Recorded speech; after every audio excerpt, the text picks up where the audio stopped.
Hey, Reggae.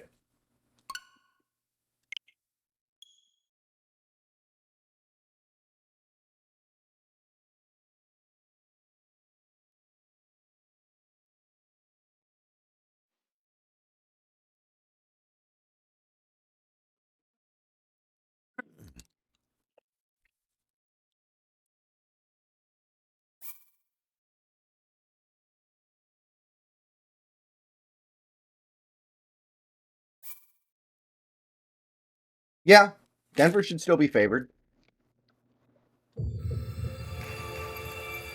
I got no problems acknowledging that. I don't even think Snacks does.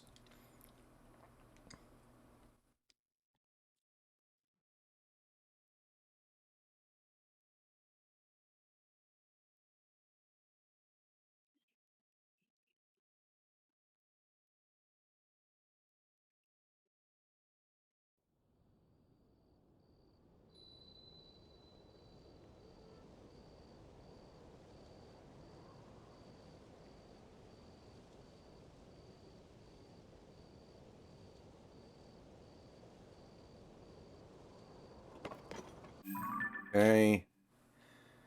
Um,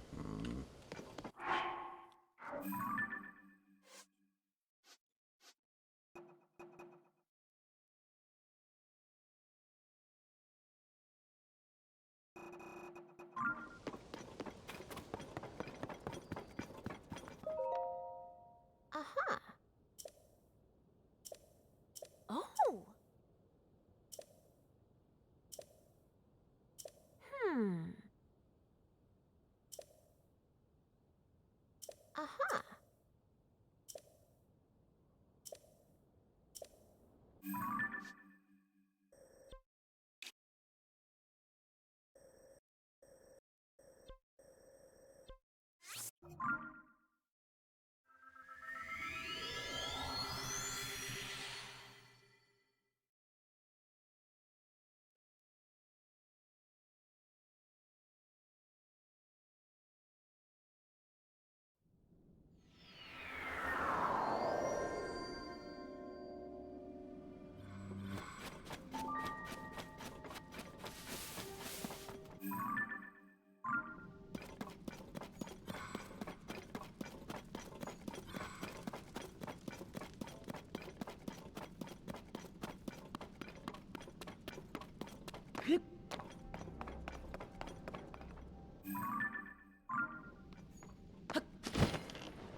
all right. So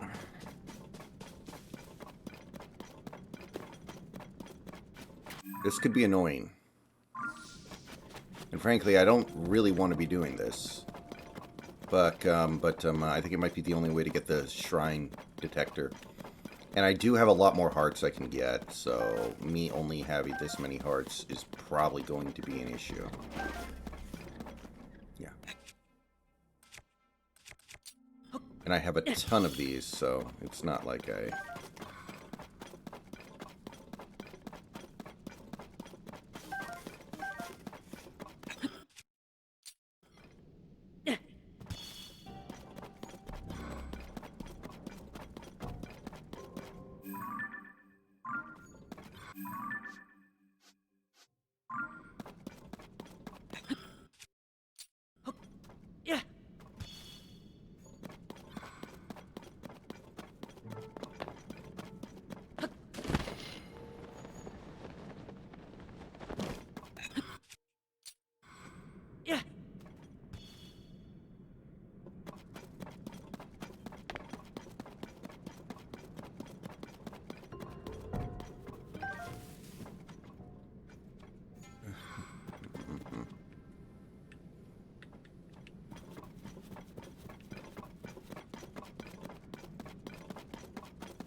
Oh.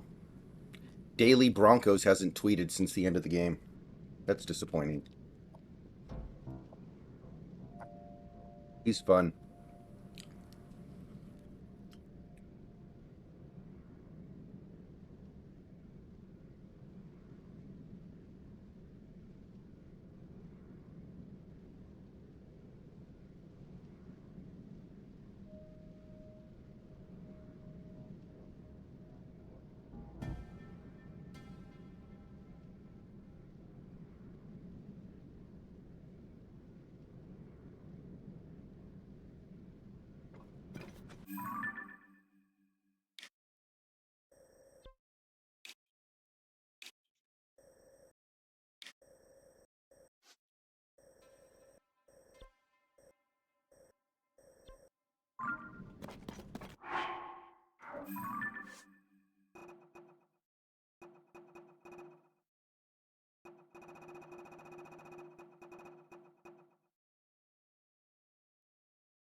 Yeah, let's try to do this one.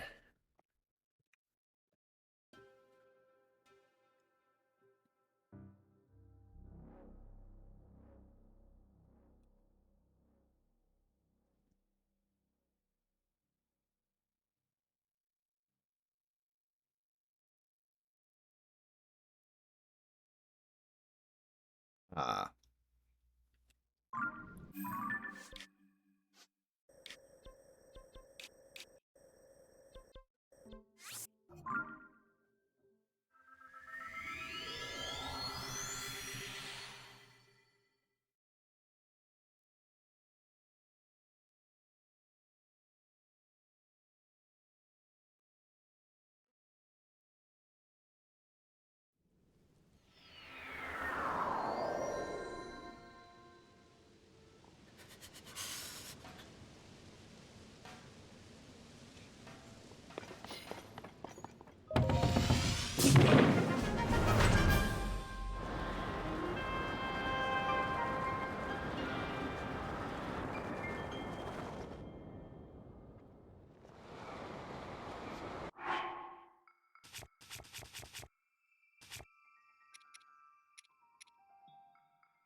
Any islands?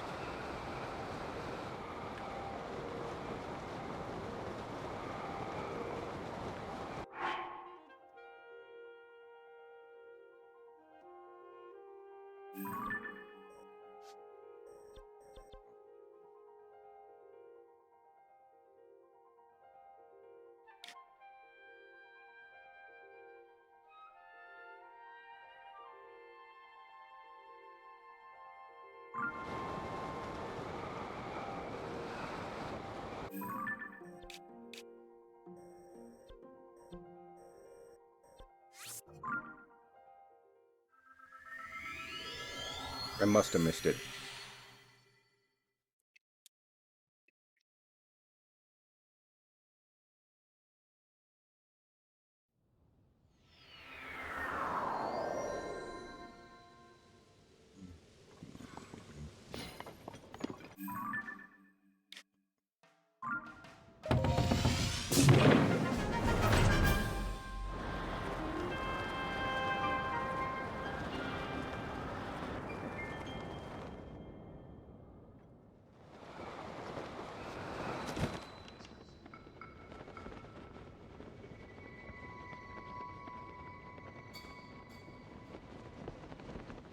Aha.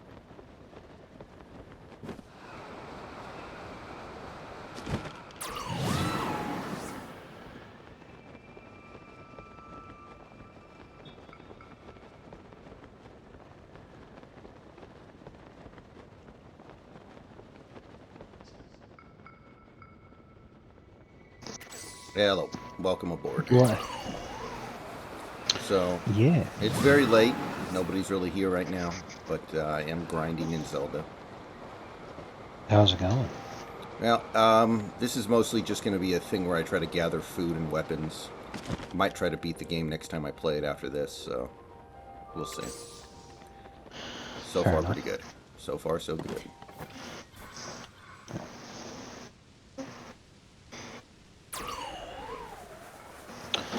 You only have one viewer, which is probably yourself. No, it doesn't Okay, count me. two. I'm watching through the dashboard. I think Rye Guy's here. Yeah, when you watch through the dashboard, it does not count yourself. Which All right, I fair always... enough. Report of the week. I think that's still his account's name. You know, the guy people call Review Bra and shit. Yeah. My disappointment is immeasurable and my day is ruined. That guy.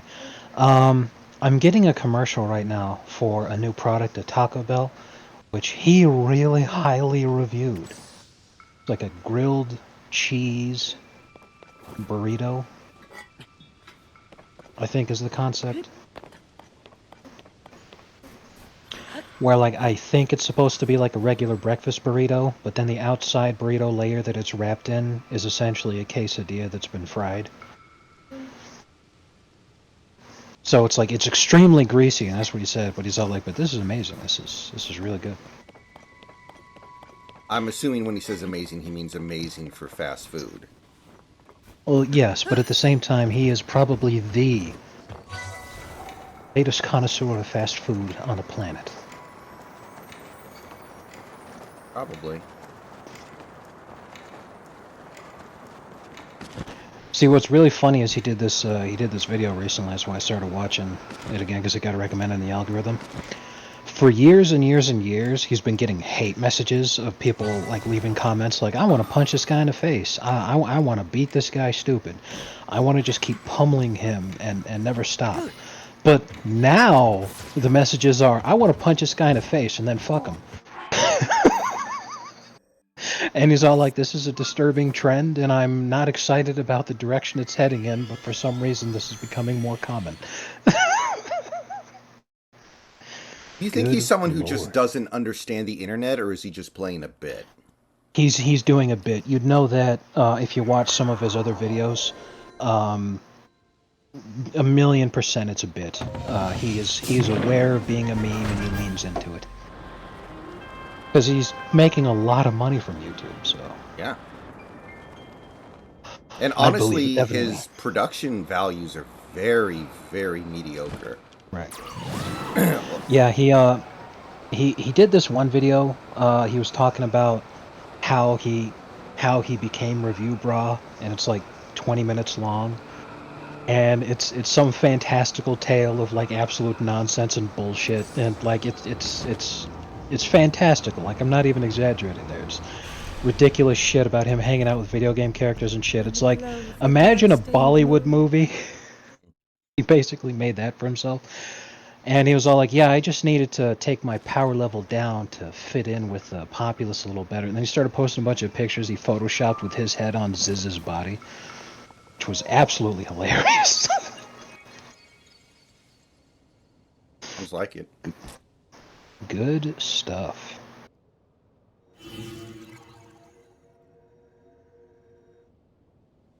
Hey, I see. Welcome to the stream. How many subs does Review Bra have now?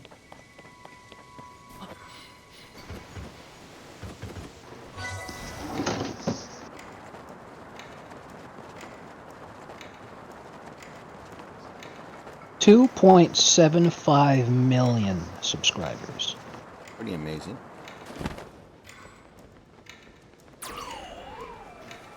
The grilled cheese burrito I was talking about, that video has 208,000 views. You could do an updated fast food tier list. He did one, but it was a long time ago.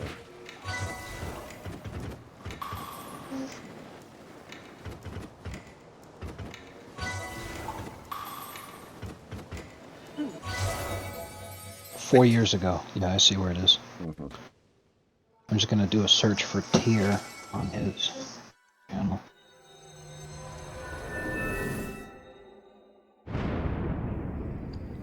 Surprised he isn't a bigger deal. Like, I'm surprised fast food restaurants don't, like, try to have a relationship with him. Seriously. Like, if I'm a fast food place, I'm like calling up him and having him like pre-test my new food and be like, hey, what can we do better here? Because he's genuinely influential among fast food Yeah. eaters. Yeah, I'm gonna look on the trending to see an Yeah. example of some people who've got like the craziest amount of subs and shit on their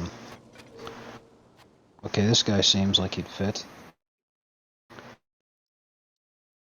Yeah, I mean that's not that far off in the grand scheme of things. This guy, well, channel because it's 5 dudes. It's called Dude Perfect. They have 59.4 million subscribers. So, Review Bra has almost 1/20th the amount of subscribers as some of the top level people on the entire website.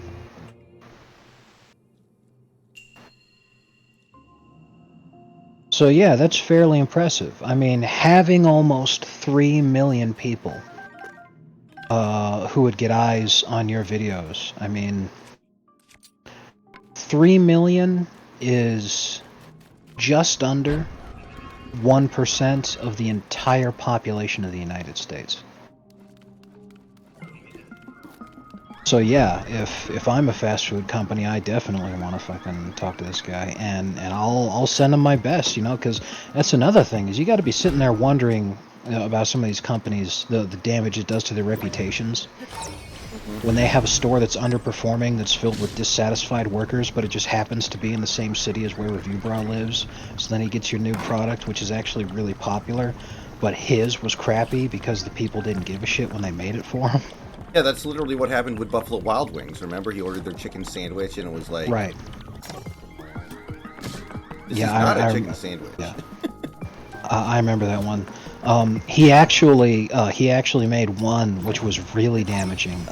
Burger King's Beyond. So the plant fake meat chicken nuggets that they did. The title of the video is Burger King's Beyond Chicken Nuggets are inedible. And everyone, like a bunch of people clicked on that video because of the title, and then they watch it, and literally it is inedible. It doesn't mean that it's bad. It means that when they're overcooked, they get so hard that he couldn't chew through them. He had to cut them into tiny pieces in order to properly chew the shit, and he gave up after 2. He was like, "I'm sorry, these are just inedible. I can't, you know, I can't eat these." And that's just insane. Like, did you ever see Ocean's 13? No, I don't think so. That was the one with Al Pacino. Great ass. Yeah, I'll take your word for it.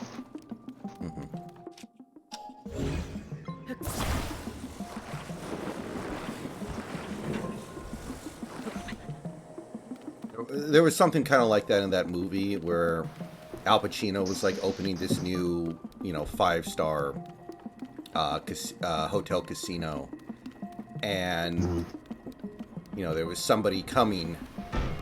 He knew there was going to be somebody there who was responsible for like reviewing the place and determining whether or not, basically he was going to be massively influential on if people actually thought the hotel and casino was good. And so to con him, they actually got a guy to pretend he was that guy and reveal himself to Al Pacino so he would get all the favorable treatment. And the actual guy who was there to review the hotel was mistaken as being just another person, and then they went out of their way to make sure his stay was very unpleasant.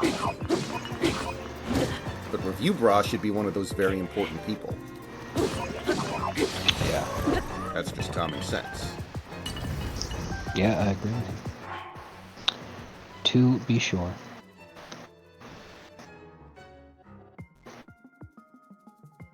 The hell is slow roast?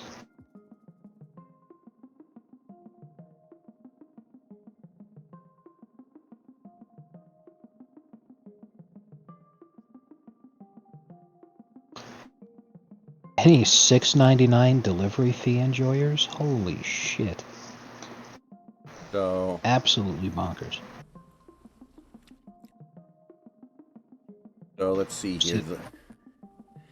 The Little Mermaid has now been out for about a week and a half, and its worldwide gross is $326 million. Now let me just...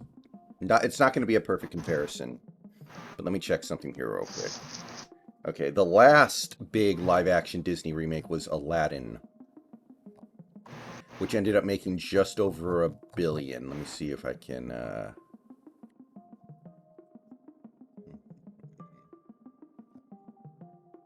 Yeah, well, let me look unless I'm a member.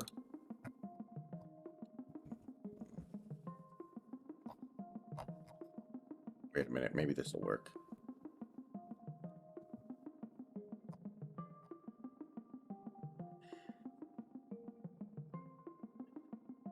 So domestically, at least, Aladdin had made more than half of its eventual box office take in the first 10 days.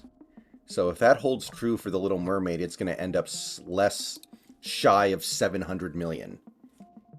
And again, I think the standard needs to be $1 billion. So that's not good. Yeah. Yeah, that was my prediction, because this is vastly underperforming, especially where they need to be at. It will make a profit, but it will be very small. And the international market will reject it so fiercely that they'll never try anything like this again. And by that I mean blackwashing characters, hoping that it works out. It's just losing them too much money, like Disney Plus losing 4 million subscribers in the second quarter of 2023. That's big, and their stock's been in free fall for months. Star Wars has taken a huge shit. That Indiana Jones movie is looking like it's gonna hardcore faceplant. Mm-hmm. And it's already one of the most expensive movies ever made, apparently. This one's not gonna... 70% of the budget was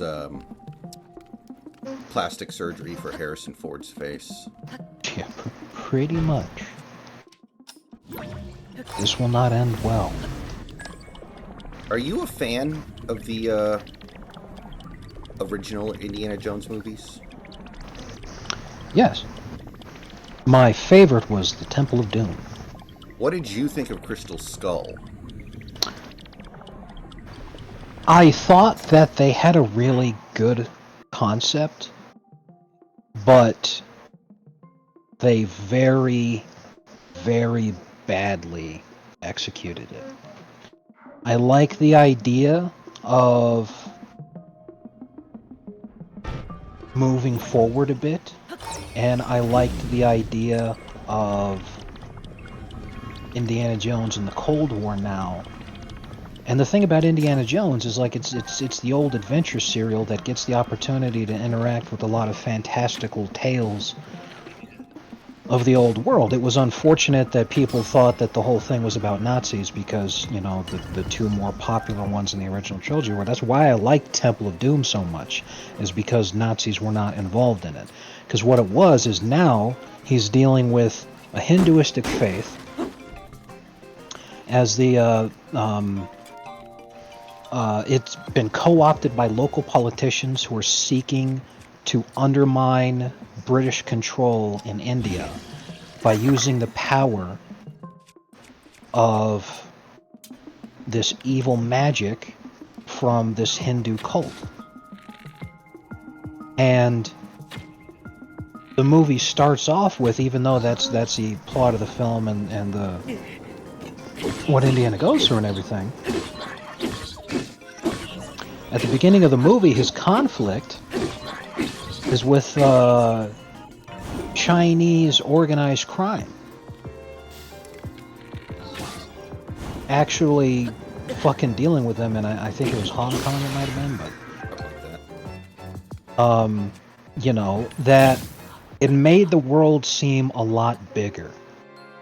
That it wasn't just taking place once again in Germany, dealing with the Germans. That's not to say that Raiders of the Lost Ark is a bad movie, or that The Last Crusade is a bad movie. But The Last Crusade almost feels like after Temple of Doom wasn't as well received as Raiders, they wanted to go back to include some things that worked before. And it was, worked out great. But that's what I liked about the possibility for Kingdom of the Crystal Skull is he could have gone up against, okay, now he's going up against the Soviets. He's fighting communists in the Cold War here. But also because he's old, now you've got, okay, the young action film stuff is through his son, and now he's taking more of the Sean Connery role and using his own expertise and the things that he's been through to guide his kid. I would have liked that as an idea, but then they completely fucked that up. And I also didn't like how, the villains in the trilogy, I should say the antagonists, they were actually bad people. But in this, in Kingdom of the Crystal Skull, aside from the fact that they were Soviets during the Cold War, they were not bad people at all. It was soldiers doing their duty, but they're not fighting for evil. They're fighting to protect their country, and they weren't really fucking doing anything wrong. The extent of the people who were killed were just actual soldiers. There's no innocent people got hurt, to my recollection. But it could have been really good. Just Overall, you think it was bad, though? overall, I do think it was bad. Yeah, that they could have changed some things around, executed it differently, gone in a different direction, but still had things be somewhat on the same note, and it could have been a lot better. But they really fucked a lot of things up. And that's why I don't think this one's going to be good either, because even if they come up with a good idea, the execution's not going to be there, because why would it be? Now I guess he has like a daughter instead of a son. It's going to be probably that thing that you're talking about, honestly. Oh, God, that's even worse. Because, I mean, yeah, if you can't bring Shia LaBeouf back, that's something. But, like, you can still keep making Indiana Jones movies, but at this point they should recast Harrison, and if they're not going to do that, then have his kid take over, because he's not believable as an action hero, and if they try to do that shit again here, it will fall flat.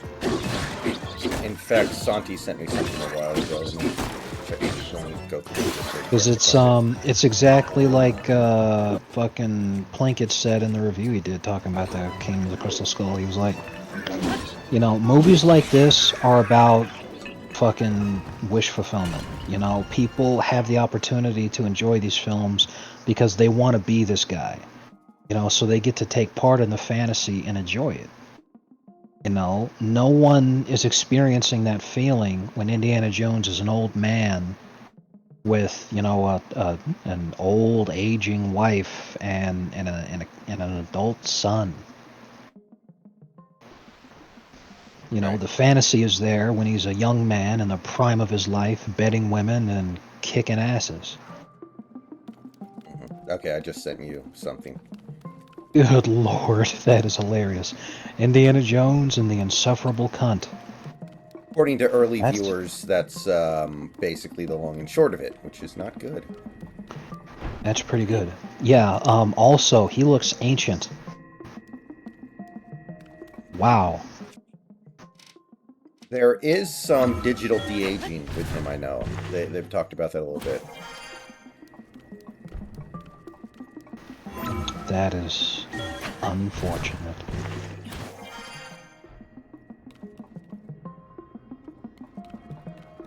Pack of Highly. Technology is getting freaky as hell, though, man. I mean, goddamn.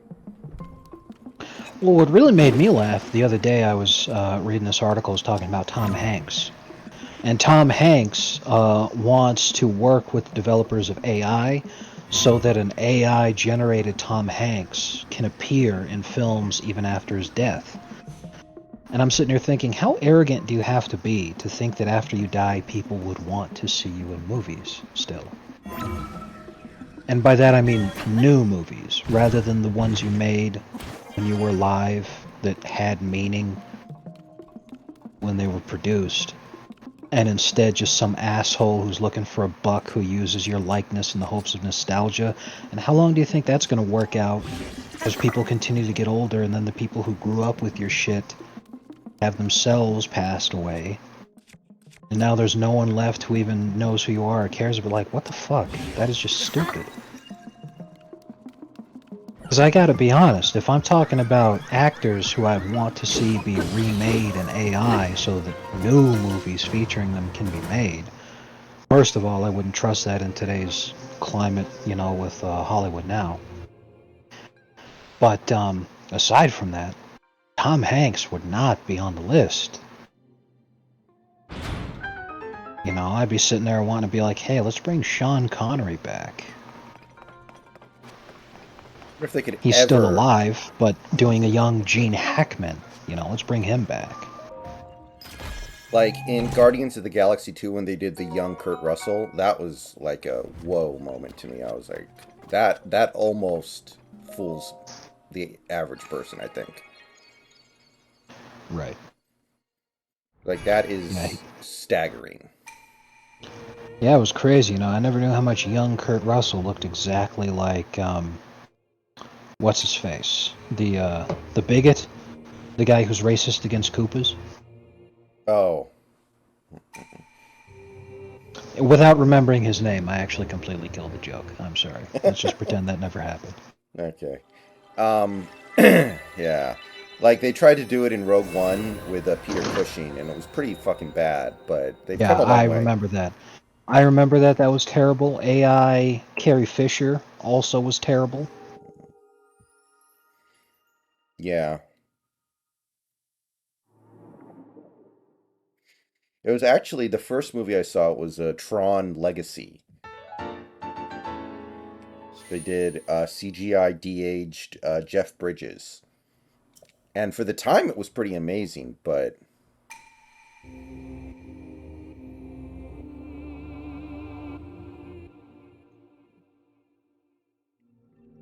it needed work. I bet. Son of a bitch. That's a lot.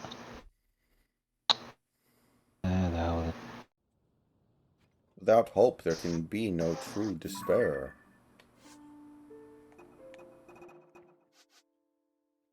so easy. So simple.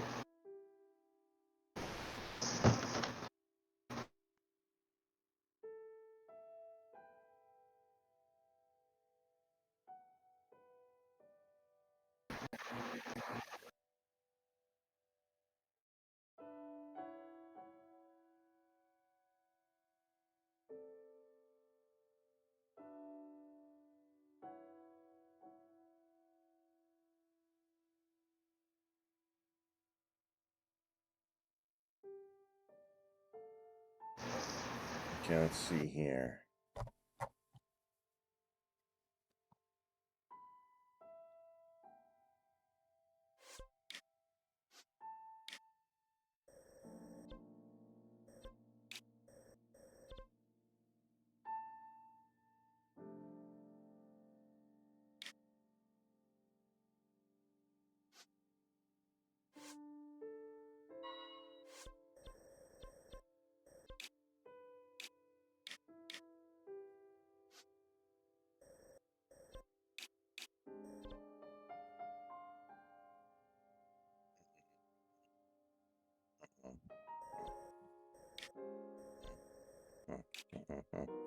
May I please have a water?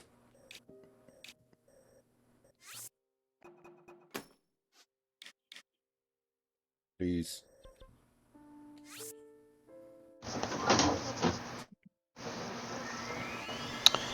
Man. Now that I'm, because you know you said it and I loved it so much, so I had to go watch. I'm watching the Bane's speech about hope.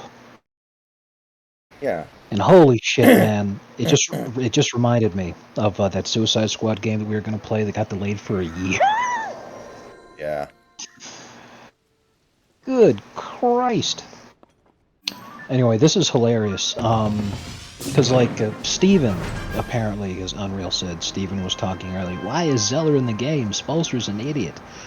And all this kind of shit. Like lots of people on the Heat subreddit are talking about it, people on Twitter are talking about it. Why is Zelda getting minutes? He sucks ass. And I'm like, no one seems to get it. Bam can't play 48 minutes, and he can't be expected to do like fucking literally everything. Jokic is gonna get anything that he wants. It doesn't matter who you put on him, and it's not just the Heat that applies to. It applies to everybody. Jokic is the best player on the planet. He is unstoppable. So the way that you beat him is to stop his team. And hope like hell that that's enough. Tonight it was. So Bam has to sit at some point. You have to feed someone to Jokic. And It's like the back in the simple day. fact is, A lot of teams would defend Wilt Chamberlain like that. They're like, okay, we'll let him score 80 points a game. 80 points is not going to be enough to beat us. exactly. It's like, look, Zeller's the one person you can actually sacrifice. It's like, imagine you give Love more minutes. Well, now he's more tired. He's not able to be as effective when he's out there when you need him to be. And he's also struggling like hell to be able to beat Jokic. And more importantly, he's out of position. He's not where he needs to be to contribute to the team. And it goes the same for fucking everybody out there. Like, you gotta feed somebody to Jokic who's not going to hurt your team's ability to function by being taken on the Jokic show. Like, you gotta send someone out there, and Zeller fucking does perfectly for that. Yeah, there are people in the NBA whose only job is to commit 6 fouls and go sit down. Right. Yeah, people on the Heat subreddit are saying put in the fucking rookie who's got 204 total minutes played. There, go defend the best player on the planet in the championship series. Good lord.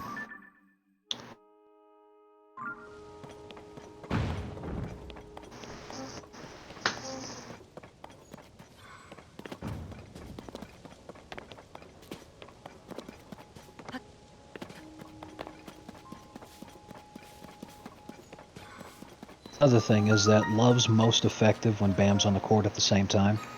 So when you take Bam out to rest, you can't just slot Love over to center and have him guard Jokic, because then Love's going to get tired and he's not going to be able to function properly right next to Bam, and that helps both of them out. You send Zeller out there, and now someone else can absorb the fouls that Jokic is inevitably going to get. Someone else can just sit there and basically try to fucking bang on him as hard as they possibly can. Just whoop his ass out there, man. Like, it's the only thing you can do. And hope it's enough.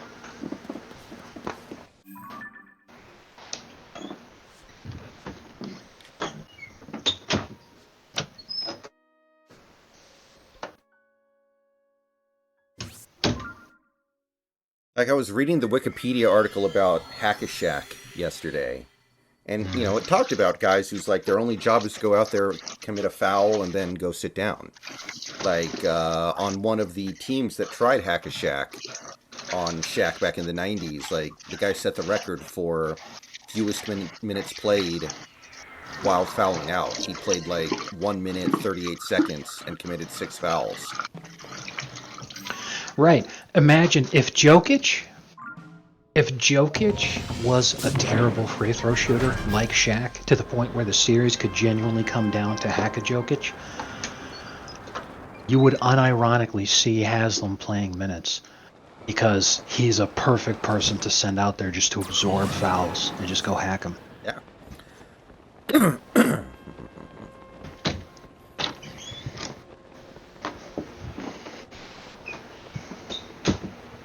So yeah, there's always somebody out there who can serve that role. I mean, oh god. It's amazing to watch that shit when it's Hack-a-Simmons, when Ben Simmons actually plays.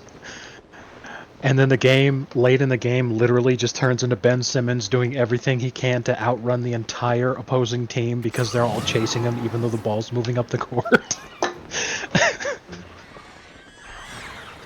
Oh god, I was... My favorite was, remember Omir Ajik? Omir Asik, I think. I can't remember how it was pronounced. Something like that. Remember him? Yeah. He was part of the crazy strong Bulls bench that they had. Yeah. I remember there was like there was a game, I think it was in the Euro Leagues, where he got fouled when his team down one with like 1 second left, and he faked an injury so he wouldn't have to shoot free throws. So someone else on the team got to shoot free throws for him, and they won the game. I think it was against Serbia too, and Jokic and Ninja always hated Omir for that.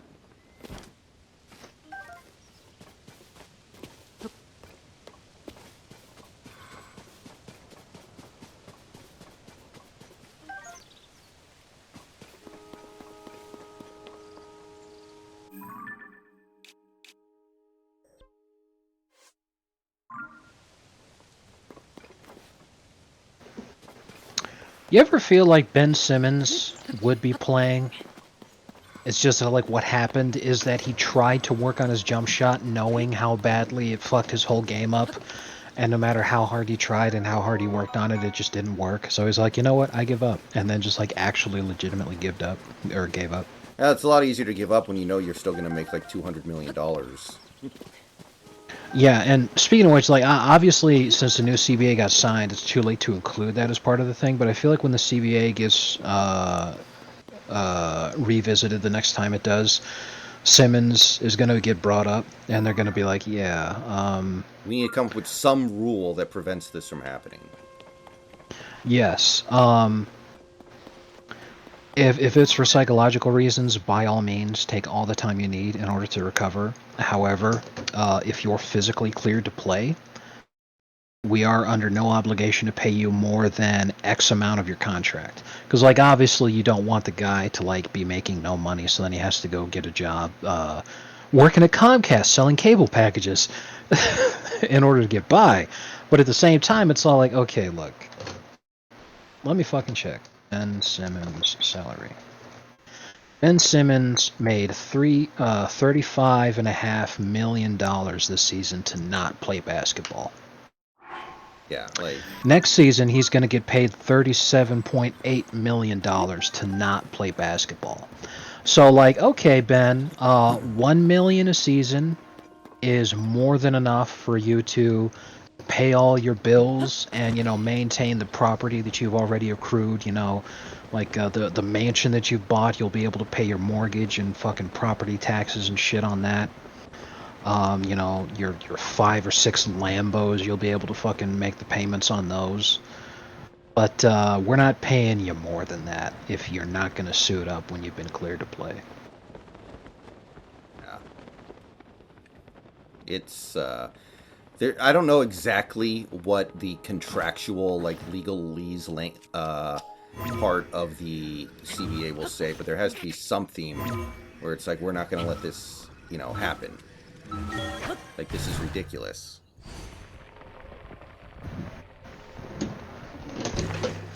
Yeah, they got to do something. Because, like, at this point, you need to send a message to other players that this isn't allowed, you know? Because, I mean, like, a case of Zion Williamson, it sucks, but the dude gets hit, or hurt. I mean, sorry.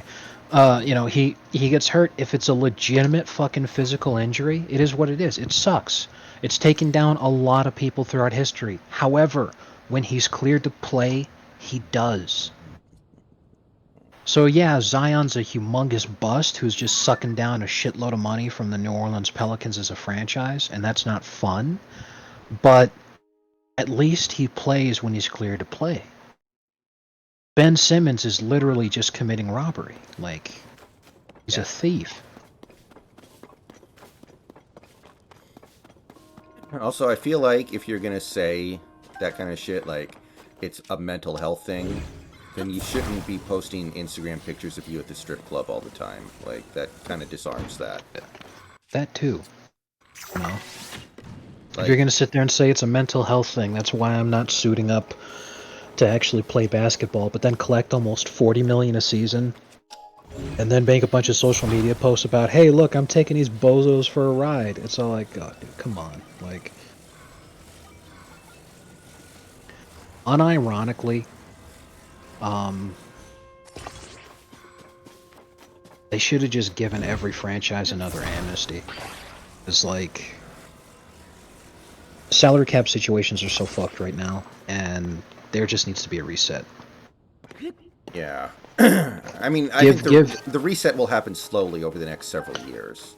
Here's what and that's the thing is I don't think it should be slow. I think it should be something that we could genuinely fix in a single off season. That's why I'm saying give everyone an amnesty back, and this would be cool. If you're a franchise that has an amnesty but you don't want to use it, make the amnesty something that you can trade. Give it a dollar value on a trade. Yeah, that'd be awesome. And then make a trade for the amnesty. That'd be fucking tits.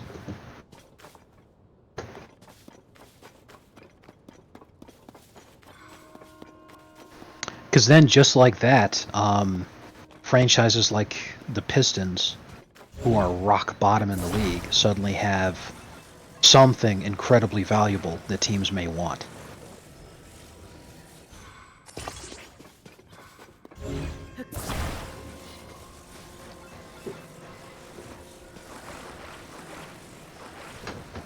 That would be cool. The thing is, the teams that don't have bad contracts, and there are some teams out there like that, would get pissed off because they're like, we spent all that time working on making our salary cap books good, and then you're just going to bail everybody else out, and it's like, right, that would be the part. And that's what exactly that's when they then have the opportunity to take that amnesty that they're not gonna use because they made good choices, and then now that becomes something they can use in a trade. Because any team that did a good, responsible job of keeping their books balanced would know how to effectively use the amnesty as a trade piece. Because there's a lot of shit contracts out there. There are plenty of teams that have more than one guy that they'd want to amnesty.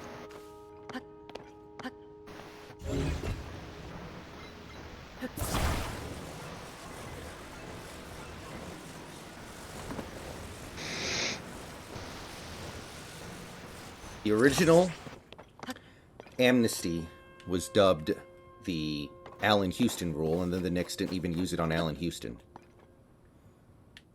How disappointing is that? You get a rule named after you, and it don't amount to a thing. Yeah. Well, at least it'll be remembered long after.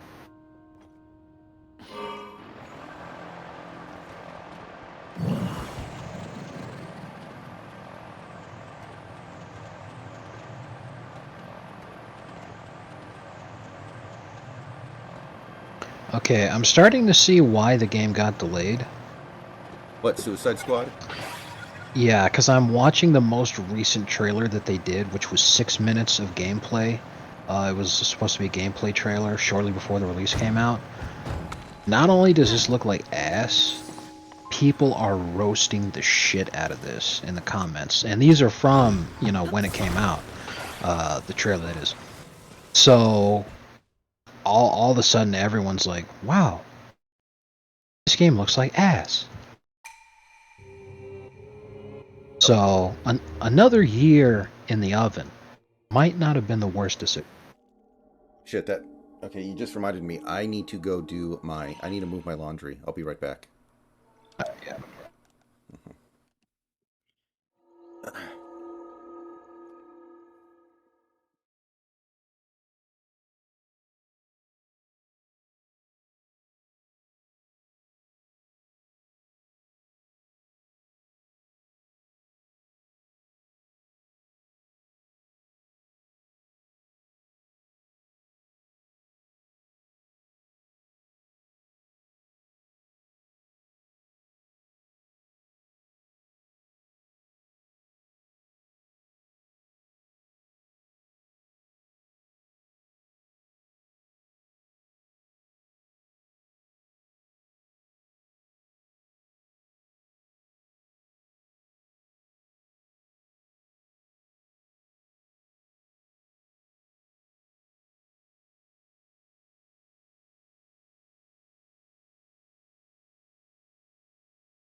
Okay, I am back. So, technically, now that we're past midnight, I guess Diablo comes out tonight, right? It's either getting a 9 p.m. release or a midnight release.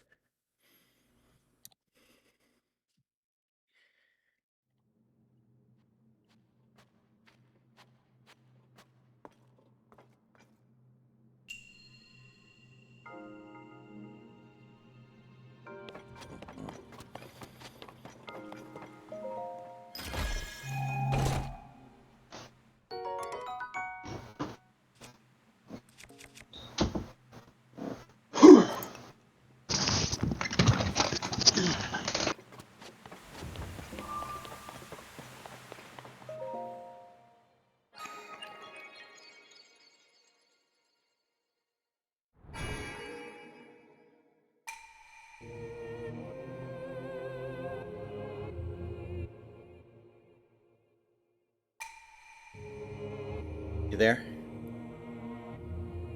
Yes. Okay. So, technically, I guess Diablo 4 comes out tonight, right? Because it's now past midnight and the game probably launches at like 9 p.m. for the Eastern midnight release, right? I have no idea. I'll check right now.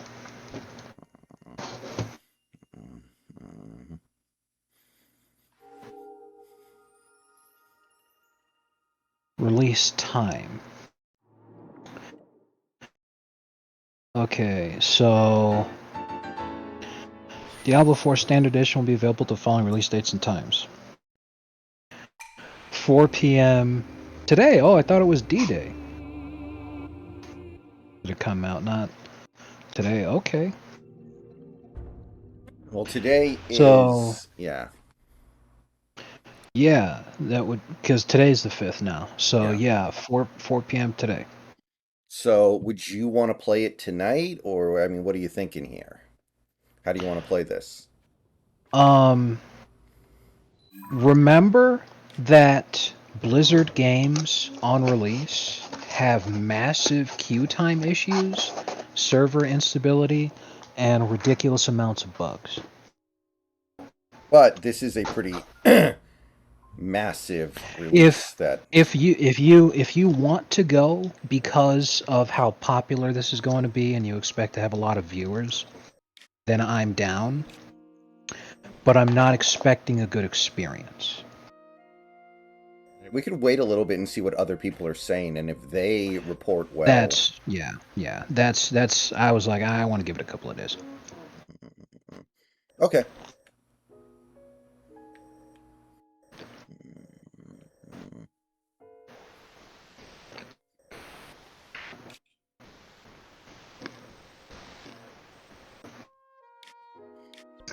So, with the benefit of hindsight now, Mhm. do you wish the Heat had just finished the Celtic series in 4, or are you happy with the way it turned out at this point? Um.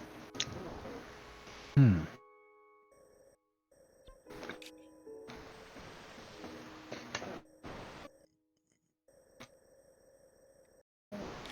Because of the heart attack it gave me, the bullshit I had to experience from Celtics fans, plus I don't think we can deny that if the Celtics got swept, they probably legit would have blown it up by now.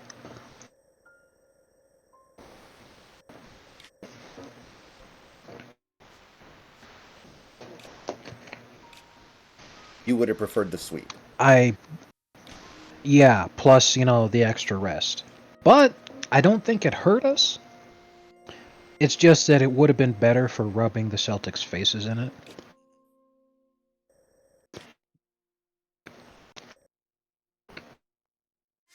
That being said, I'd go so far as to say, I think just like Spo had the Bucks figured out, I think he's got the Celtics figured out now too. They don't have an answer for that zone defense. They only won one game where the Miami played that zone defense. He wanted to keep them guessing, so he alternated the games where he played the zone and where he didn't. But if I was him, I would have just used the zone until they showed they knew how to beat it.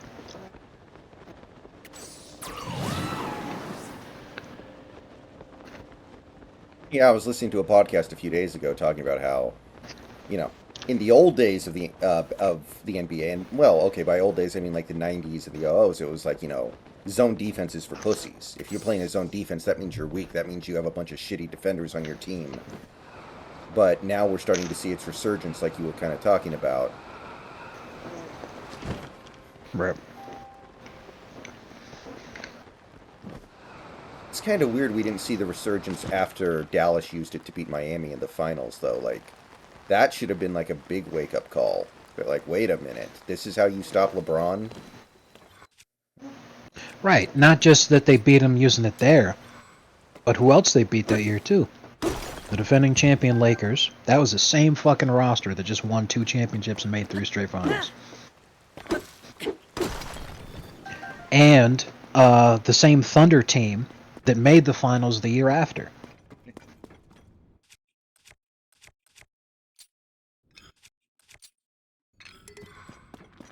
The same Thunder team that would have 3 future MVP winners on that roster.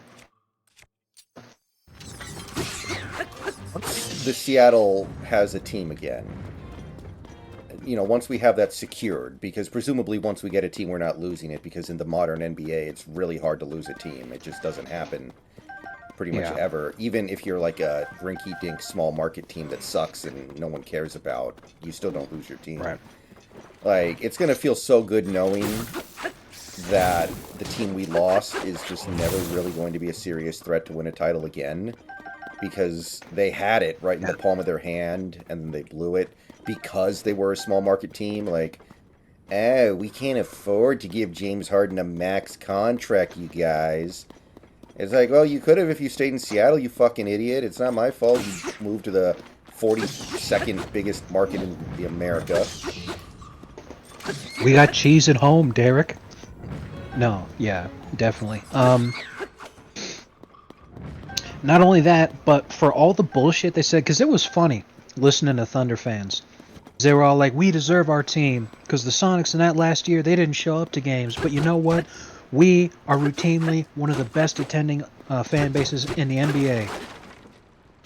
Look what happened when you lost Harden, when you lost Durant, and when you lost Westbrook. What happened to that attendance?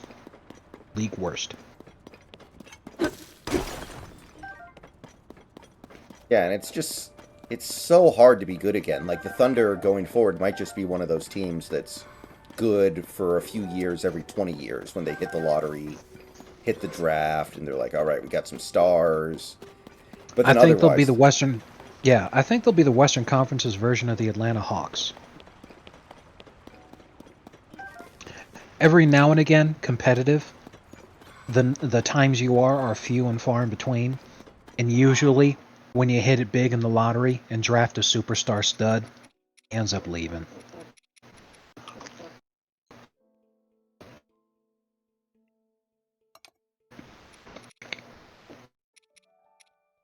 Because unless he like tragically dies in a motorcycle accident or some shit tomorrow, there's no way Trae Young spends his entire career in Atlanta.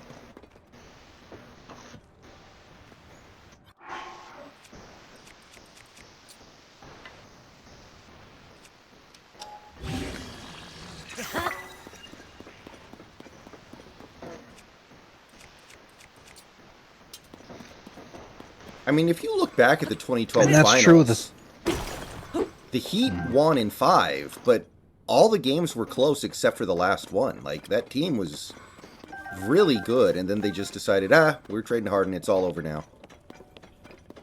Right. But that series, that was the first year that people should have realized that Spo was an elite coach because of what he did. Now, Scott Brooks wasn't an amazing coach,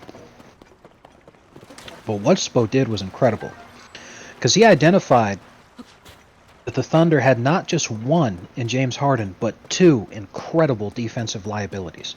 Because at the time, Kevin Durant was actually the worst defender on the Thunder, even worse than Harden. So what Spo did is he played whoever offense on Durant, and anyone that Durant was trying to be hidden on, they ended up being the top scorer for that fucking game. I mean, Harden wasn't the worst defender ever. think until he got to Houston and started using all his energy on offense. Right.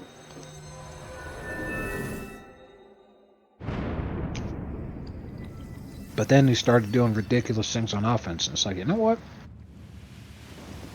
It might not be that bad a decision to make in the grand scheme of things.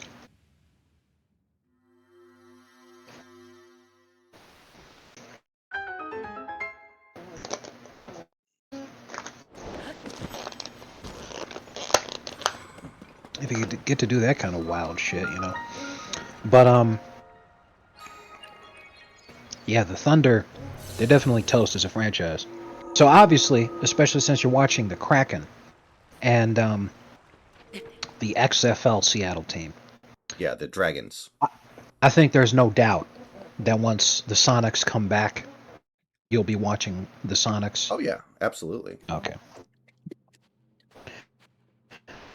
Excellent. I'll probably We can even have make even a separate more. YouTube channel. Right. We can have even more basketball discussion. Yay. But here's something I wonder. Obviously, when that happens, the Sonics are going to be able to claim their history that they had before the Thunder moved. Right. Do they have the ability to claim the history that the Thunder had after they made their way to Oklahoma? Because they continue to say, well, this is now, you know, in all of Sonic's franchise history, you know, now the Thunder, you know, blah, blah, blah. Like Westbrook's franchise records, Durant's franchise records. Yeah, they can have them. I don't want those. And that's what I was thinking. Because Westbrook especially never wore a Sonics jersey. Right.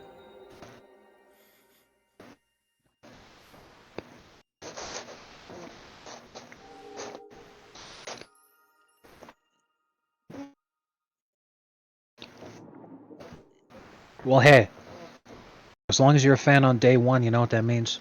You get the ability to tell people you've been a Sonics fan their entire history as a franchise.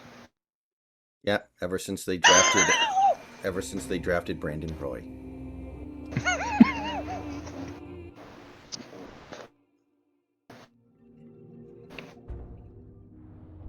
I've been a Sonics fan longer than any of you, ever since they drafted Bronny. Man, that'd be weird. Like if the Sonics get the #1 overall pick their first year and use it on Bronny so they can get LeBron for 1 year to sell the new team.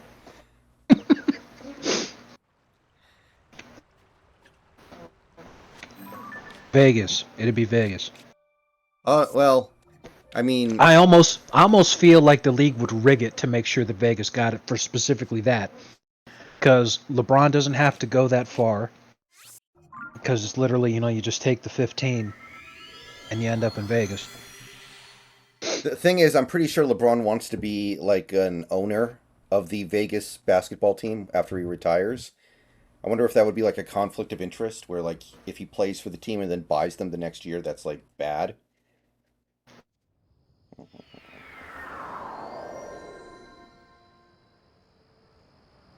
That would be It's great. hard to say. But what's even crazier for me is that LeBron doesn't just do, like, for me it's a layup. I mean, maybe it's because of who I am and what I've been through in my life. But I've been through so much adversity and shit going wrong that I just want to take what the defense gives me. What I mean by that is LeBron is a hero in Ohio. Why wouldn't he just go back? Go work for the Cavs, dude. And the Cavs are Pretty sure. good. Like they could definitely make a run next year with LeBron, I think. They might make a run without him.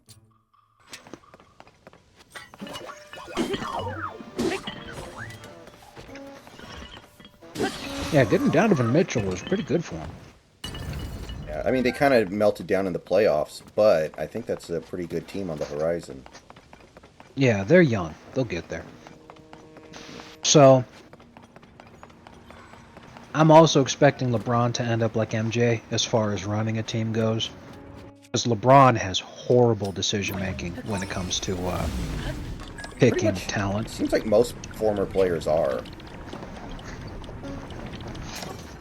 seems like the ones that are good are like the ones who weren't very good as players, like Danny Ainge. Like he's he's flawed, but at least he's done some good things.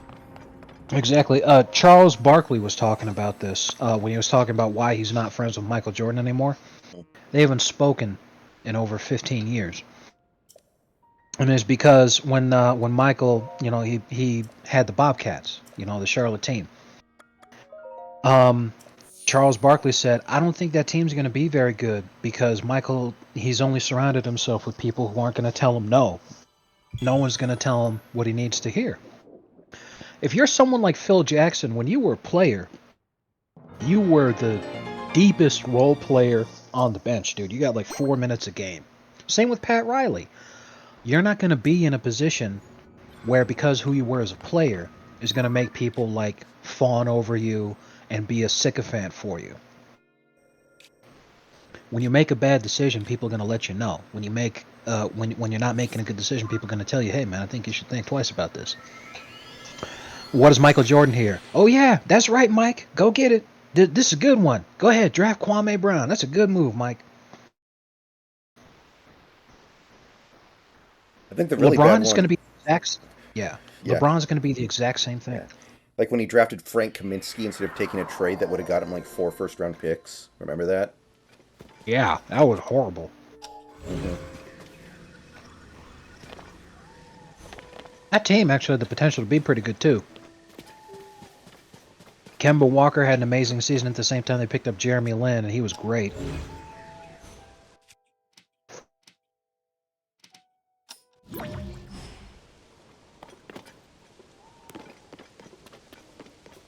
It's impressive that fucking franchise manages to suck so much.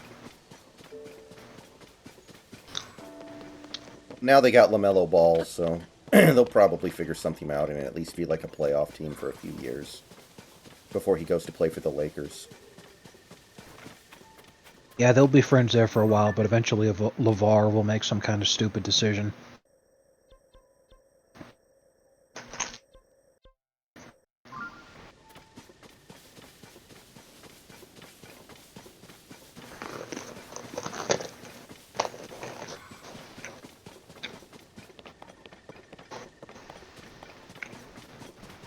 Man, it's kind of crazy to think Lonzo might be done. Yeah.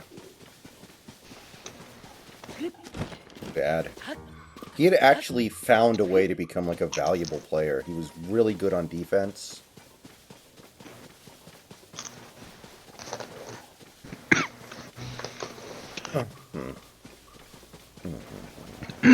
Yeah. It's a shame. But hey, he Keep getting them checks. right.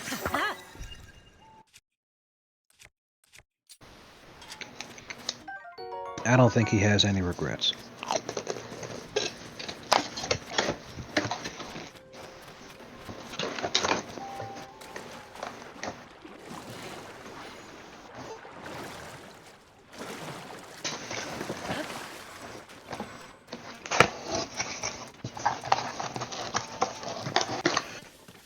I was watching the tape of the 360-pound college basketball player. He's not very good, but he seems like a nice guy, according to, like, I was reading the comments of, like, people who personally knew him, and apparently he's a great guy.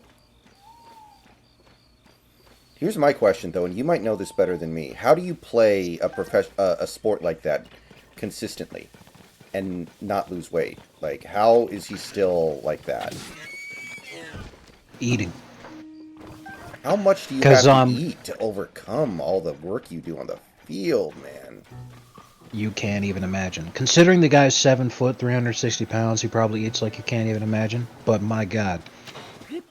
Somewhat regular sized in terms of height and build, professional athletes will cross 5-figure calories a day. So for him to stay that fat playing basketball like that and not be losing weight, he's got to be eating at least 15, 16,000 calories a day. Just to put that into perspective, Your average large pizza is about 3,500 calories. That's like 4.5 large pizzas a day. Like, there aren't enough hours in the day to eat that much, I feel. Like, I know I eat a little too much, but thinking about eating all that, it's like, I got other shit to do with my life, man. Yeah, you legit gotta stuff yourself. Takes dedication. You gotta be like the John Wick of eating. That's why a lot of bodybuilders, especially if they're trying to eat as lean as possible when they're bulking, they'll turn as much of it into liquid as they can. I mean, I'm talking about like making a full course meal and then putting all that shit in the food processor to turn it into a liquid. So then you can chug that meal. That'll still make you full as fuck, but like it's faster. Isn't that like what the hot dog contest eaters basically do? I mean, they don't blend it, but they do try to make it, you know. They try to make it as close to a liquid as possible by dunking the shit in a cup of water to soften the bread up, yeah.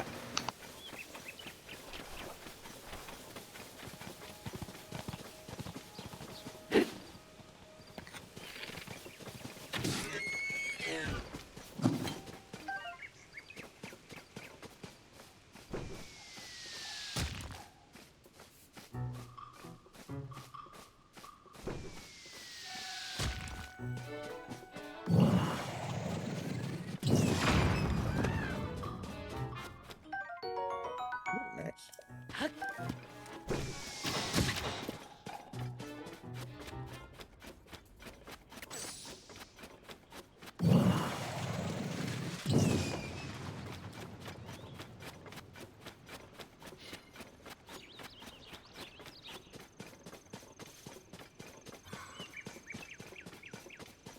Because I remember, like, I've talked to people over the years who, like, talked about how they used to work out a lot. And when they worked out a lot, they could eat anything and their metabolism would just destroy it. Like, they could eat, like, a tire and it didn't fucking matter. They would just, like, process it and they would never get fat. Definitely, because your biggest calorie expenditure every day is going to be what your body spends naturally just to exist. That's your maintenance caloric intake figure. So, for the average adult male, that could be anywhere between 2,000 to 3,000 calories a day that your body will spend just to exist. So in order to maintain your weight, you want to be at that level in terms of your caloric intake per day. To lose weight less, to gain weight more. And when you exercise a lot, you're burning calories. Now, you don't burn that much calories by exercising, especially if you're doing cardio. Because you can watch the calories burn tracker in that thing. And like an hour of walking will be 1 to 200 calories that you burn. But when you add that to your daily caloric expenditure plus a deficit of, eating less than your body needs for maintenance, then that starts to add up. So, if you're in a caloric deficit of 500 per day, then you should lose about a pound a week. Now, calories in, calories out is a very simple concept to understand. However, in terms of speed and effectiveness, fasting is way better. And way, way, way more efficient. Nope, fuck. Get back here. You son of a bitch. It's just hard to do. There's a reason almost every religion in the world uses fasting as a form of spiritual discipline. It's because it's fucking hard, and you don't want to do it.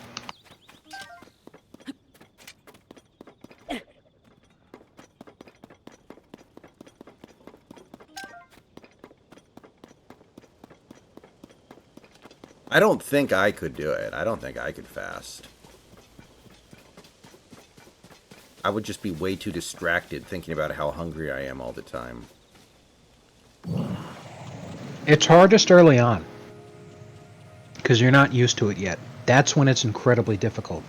But once you get over that hump, which takes about 1 to 2 weeks of doing it consistently, then it becomes easy. It becomes easy to the point where, like, yeah, you're hungry, but you almost forget to eat because you just, like, you don't do it often enough. It just gets really easy at that point.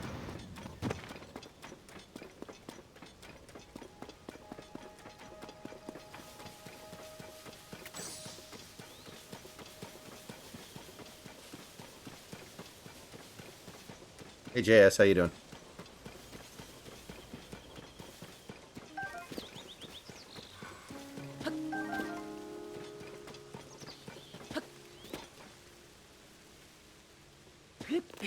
We'll say that most days I only eat 2 meals. I just don't really have time for the third one. So that's probably helping me a little bit. Yeah, it definitely would. Yeah, JS, I'm trying to finish this game ASAP because of Diablo 4. And I'm not going to play Diablo 4 right at launch, but assuming that the initial reports are that the game is, like, stable and good and fun initially, we'll probably pick it up pretty soon. So I'm trying to clear the deck here. Although I probably am leaving a decent amount of pretty interesting stuff on the table in this game. Like, you know, I'm honestly just too old to 100% games these days. With how much time they take, yeah. I mean, think about how long it takes to 100% an Assassin's Creed game. It's almost like 100 hours or some shit, man. It's insane. I mean, the last Assassin's Creed game, which was Valhalla, which I think is the worst Assassin's Creed game they've made so far. That one, it took like 75 hours for me to just beat, and I just wanted to beat the fucking thing. Yeah.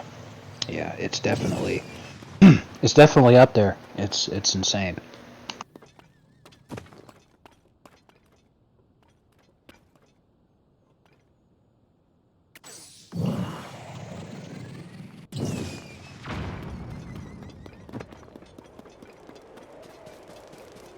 Might have, like, I think I did everything in Phantom Pain except for the thing that was literally impossible where, you know, I mean, this is kind of horseshit, but I guess if every single player in the game, in the world, like, denuclearized their outer heaven, then, like, the game, there would be, like, a special ending. I don't know if that ever happened or not, but obviously there's nothing that any one person can do about that. Yeah, I highly doubt it, yeah.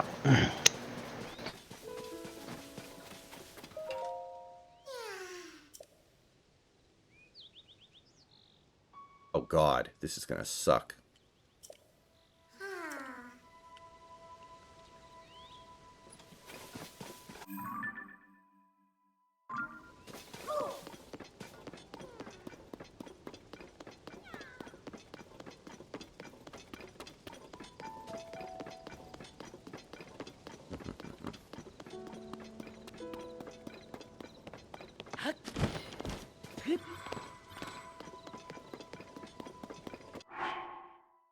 I remember spending, like, months when I was a teenager playing Vice City, 100%ing that, like, doing some really, really obscene stuff in Vice City.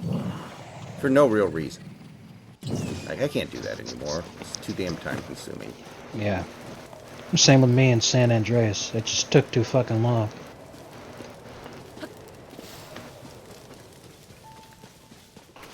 Too much time.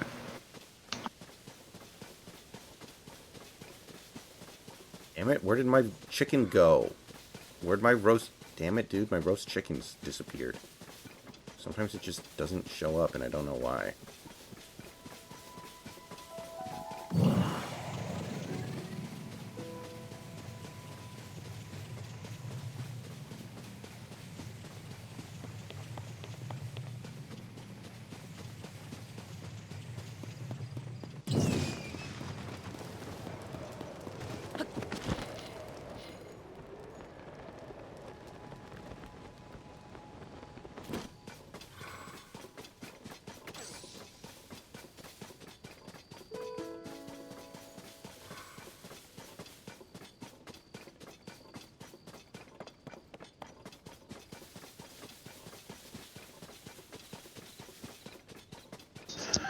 Ugh.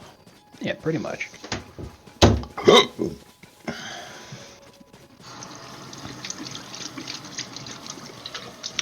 I got the meat sweats.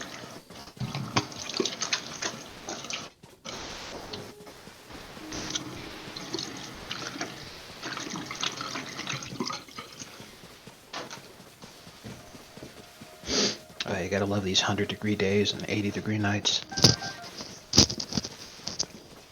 Yeah, I'm still waiting for the heat surge here. We had a short one like a month ago, and then it was gone. But we know it's definitely going to come back. It's because the heat surge is happening in Denver. Oh, oh, oh, oh, oh, oh, oh, oh. May I please have a water? Please. Good stuff. That's it, man. The only thing that's unfortunate is that Myers Leonard doesn't get to be a part of this. Yeah, I wish he could be. It's not too late to hire him as a coach. He's going to motivate players before every game by flying a kite. They could hire them. They could hire him as like their coach of inclusivity and cultural understandings. That'd be great.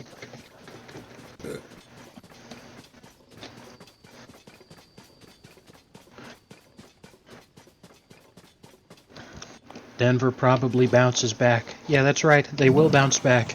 On the heat dick again. We're clapping those cheeks.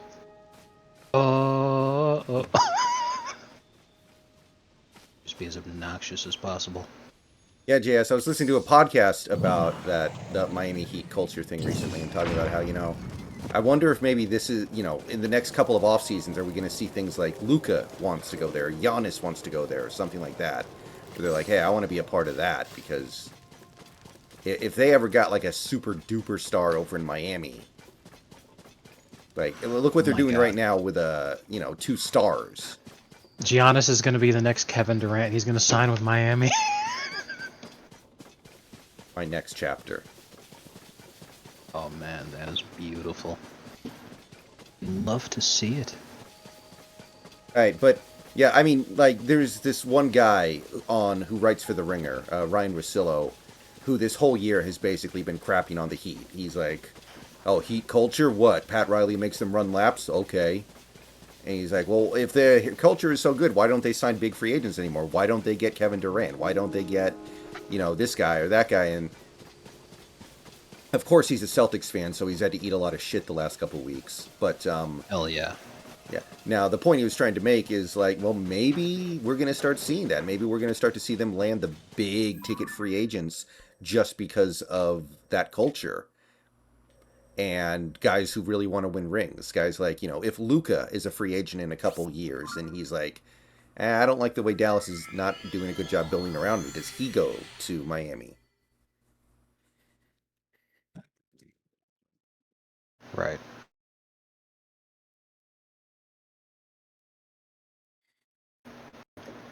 Like, remember when once upon a time the Lakers would land every marquee free agent, and then remember, like, after the Dwight Howard, every year Lakers fans thought they were going to get like all these guys, and they never got anybody for like 7 straight years. Right. We're going to get Kevin Love, we're going to get Russell Westbrook, we're going to get Kevin Durant, and nothing. Nothing. Definitely. Until they got LeBron. Which is still a heartbreaker, especially that they were correct about saying that they would get Anthony Davis for so long. Which still rumbles my johnnies. That was the only year that the Lakers were even good, and it was such a fucking... Like, them calling it the bubble was so appropriate, because that was the biggest load of shit. I mean, the problem with the bubble is everybody shot like Curry from 3 in the bubble, I think, more than anything. It's like, it's not the shortened season, it's the fact that everyone shot like Curry. That's the part where it's just like, man, is this like...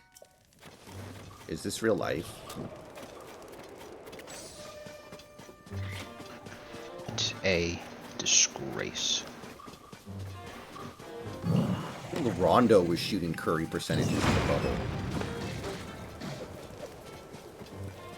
Well, yeah, JS, I'm just talking about that, like, 7-year period right after the Dwight Howard thing didn't work out, where every year it was like, okay, the Lakers are going to get Durant. The Lakers are going to get Westbrook. The Lakers are going to get, Kevin Love. And they never got any of them. And finally they got LeBron and AD, and that was, like, the first time in 7 years when they really just did it.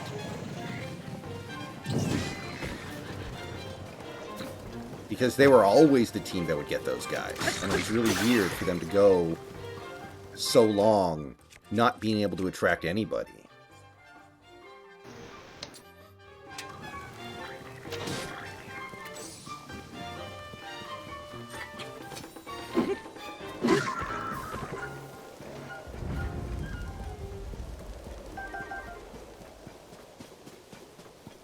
Who owns the Lakers right now? Is it the dumbass Bus kid, or did Janine Bus take over? It's the lady that Phil was fucking. Yeah, she's actually, like, good. Or, you know, better than the dumbass kid. Because it's the Bus family trust that's in charge, but Jeannie Bus is currently head of the trust. Okay, she's not that good, you're right, JS, but she's better than the dumbass son would have been. I can't even remember his name.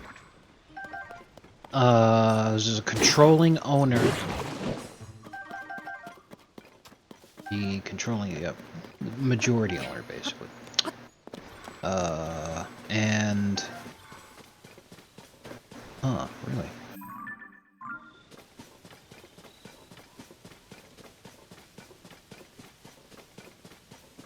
Wow!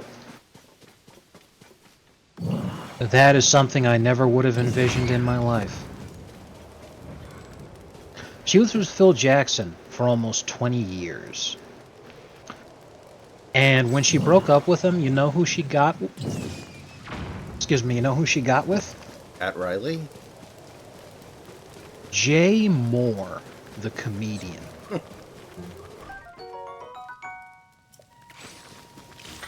Wow.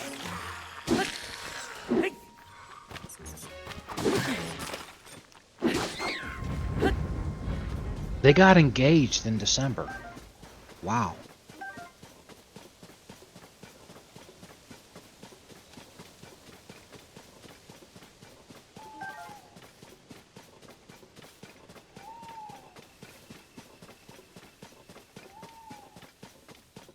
Dude's got a sling hella pipe. Wow, he's 9 years younger than Jeannie. How did they even get together?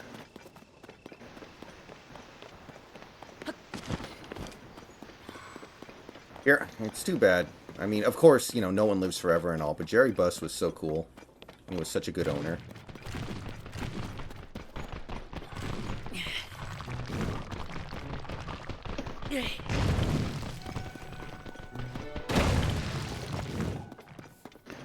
That is... I mean, there are a handful of guys who keep getting these beautiful women that, you know, it's just hard to understand from the outside looking in. There are always guys like that, like fucking Pete Davidson. Look at the women he dates. Well, what's surprising to me is that Jay Moore is a very, very middling at best comedian career-wise. Now, I've enjoyed some of his stand-up, definitely, but he's far from famous. He's really not that kind of famous. Whereas Jeannie Buss, controlling owner of the Los Angeles Lakers organization, she's got to be a billionaire. Like, let me check. I mean, I don't think that makes any less sense than fucking Pete Davidson. Jeannie Buss's net worth is estimated to be somewhere north of $500 million. And she'd be a billionaire for sure if she decided to sell the Lakers. Well, yeah, fair enough. The owners aren't that rich. I thought they would be because the franchise itself is the most valuable franchise in the league. If the It Lakers might were not be more sold, they'd valuable have than to. the Knicks. Knicks might actually be more valuable still. Maybe, but either way, either one of them getting sold would be now over $3 or $4 billion, I would imagine. I'd say more. Probably. So the point is, even if she's not crazy rich in terms of being a billionaire, she still has a net worth higher than any top A-list Hollywood actor that you could think of. Yeah. $500 million is a lot of money. So this is what I mean is that Jay Moore's not really that famous. Jay Moore doesn't have all that much money. Jeannie Buss is rich as shit. She rubs elbows in completely different social circles, and she's 10 years older than Jay Moore. So I'm just like, how the hell did this happen? Like, that is such an unlikely pairing in my view. How do you go from Phil Jackson to Jay Moore? Wow. To be happy considering they've been dating for 6 years and they're getting engaged now. So I mean, whatever. And Jay Moore's 52, Jeannie's 62. So like, whatever. You know, they're long past, you know, being able to have a family together. You know, they just want to be together, and that's fine. Good for them. But wow, that's not something I would have expected.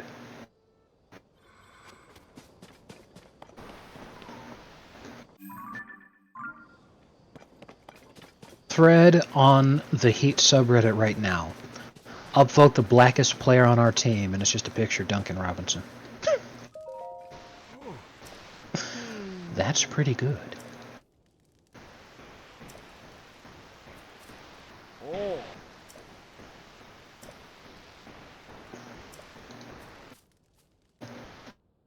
Huh.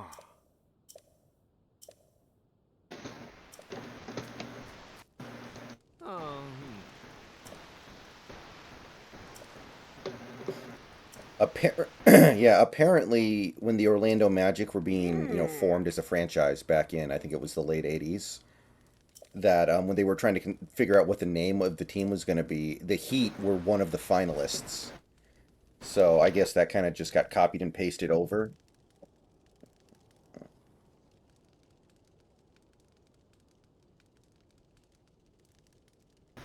Yeah, there was the Orlando Heat, Orlando You, you, Tropics. you uh, I wasn't able to pick up any of what you said. You barely fucking Oh, okay. Can you hear you me cut now? in and Check, out check, a check. Can lot. you hear me? Yeah. So what'd you say? No, when the Heat, I'm sorry, when the Magic were being formed in the 80s, like when they were Yeah. first coming up with the idea for the Right. Orlando Magic, Right. the four finalist names that they were trying to decide between were the Orlando Heat, the Orlando Tropics, the Orlando Juice, and the Orlando Magic. So I guess they just kind of rolled the Heat over to the Miami team when they formed them not too much long later. Kind of interesting. The Orlando Juice. That would not have aged well at all. Because you know that Jews retire to Florida. I mean, pretty much everybody retires to Florida, but Jews are very famous for it. Yeah. So it would have it would have very quickly. Oh my god. Yeah, I mean, it's like when they were trying to bring back the Washington Bullets, and then Gilbert Arenas did what he did, and it was like, well, we can never do it now, I guess. Oh man, that's a great what Gia said. I think Jeannie always wanted a family, but Phil was old and didn't want to shoot more seed, and she got let on for a long time. Now she hides under the never wanted kids thing.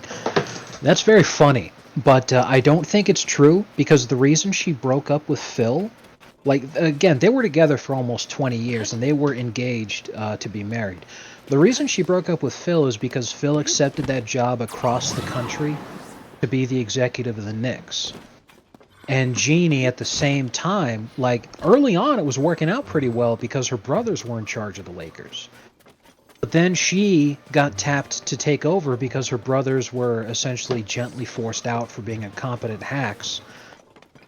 So all of a sudden, she's got to be in Los Angeles every day, and Phil's got to be in New York every day. Long distance relationships are hard to make work, especially if you're in your 60s, especially for a gazillionaire. You know, you don't have children together, even though you've been together for 20 years, and that's a long fucking time. Being in a long distance relationship like that can be tough.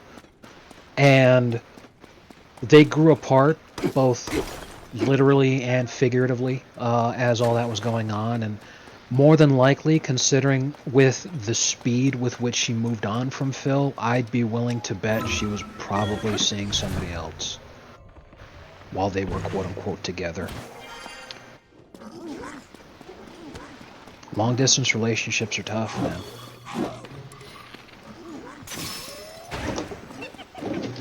Yeah, I can see that.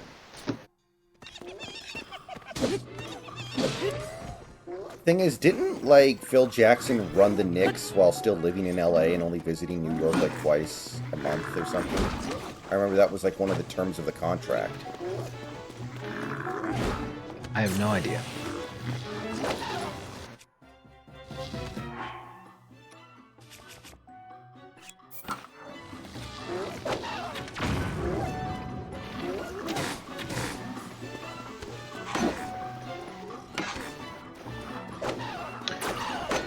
That was another thing. One of the biggest fucking mistakes that Mark Cuban made. The Mavs won a championship in 2011, and then he basically let that team split up.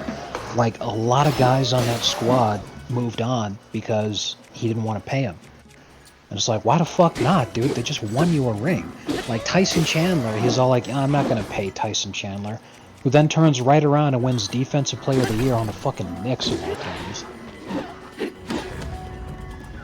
Yeah, well, he was It's just trying like, to keep his money free for Dwight Howard and Darren Williams, and then Dwight Howard and Darren Williams didn't come, and it was like... right, I forgot about that.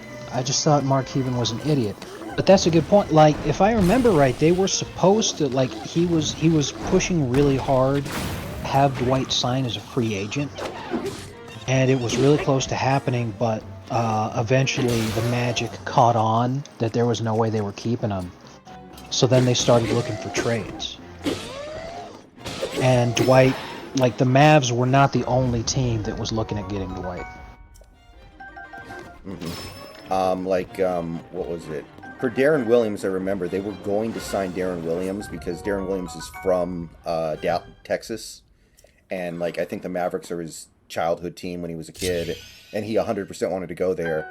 And then he went to the Mavericks, you know, facility for, like, a final interview.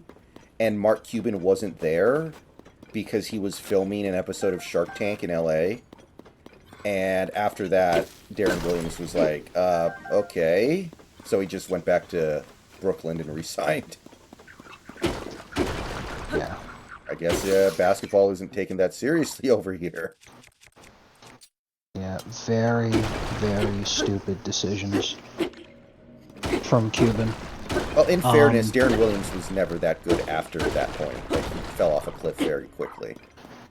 And it was because of the injuries. He was really good in New Jersey and Brooklyn, but after, like, the fourth straight season-ending injury, that's when he fucking...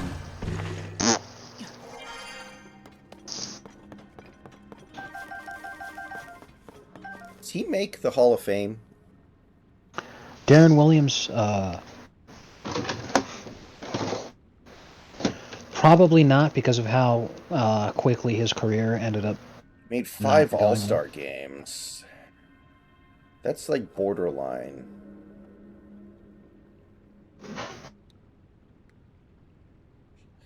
He never he never made all Darren NBA Williams, first team. three All-Star games, 3 All-Star selections, 2 All-NBA second team selections. Yeah, probably not. With that, and his career totals are not good. He doesn't make it.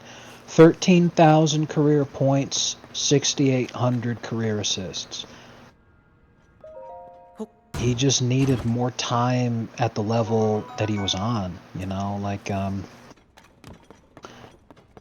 once he got traded to the Nets, he got hurt and he didn't, he wasn't too good there for the rest of that season.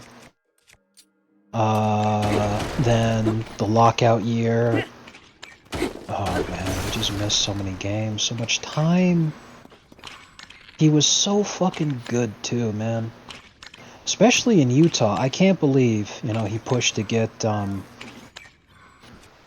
Jerry Sloan fired. If he just kept his mouth shut and stayed in the system and kept balling like he did, not only is that a Hall of Fame career, but the absolute lad was a magician.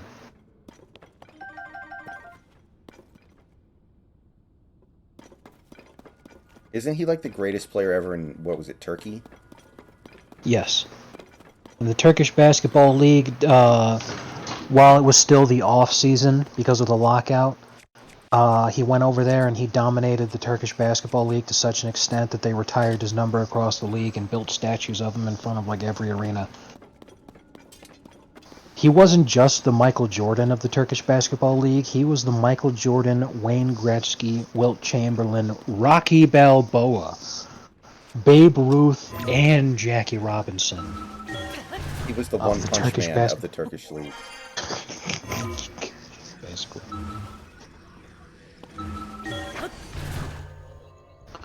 He was every important player ever.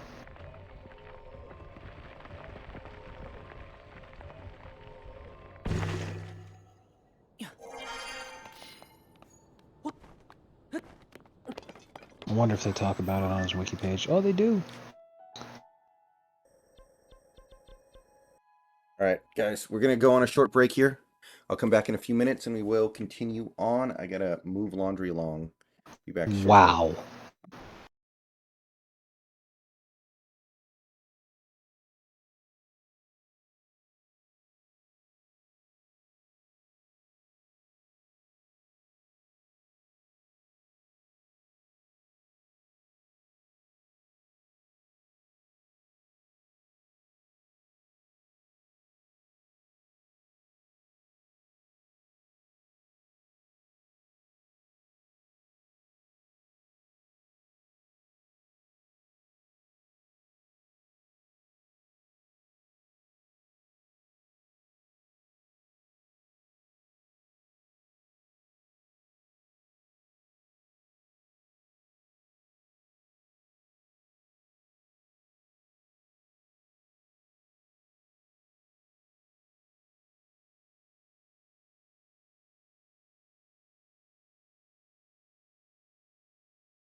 Okay, I'm back.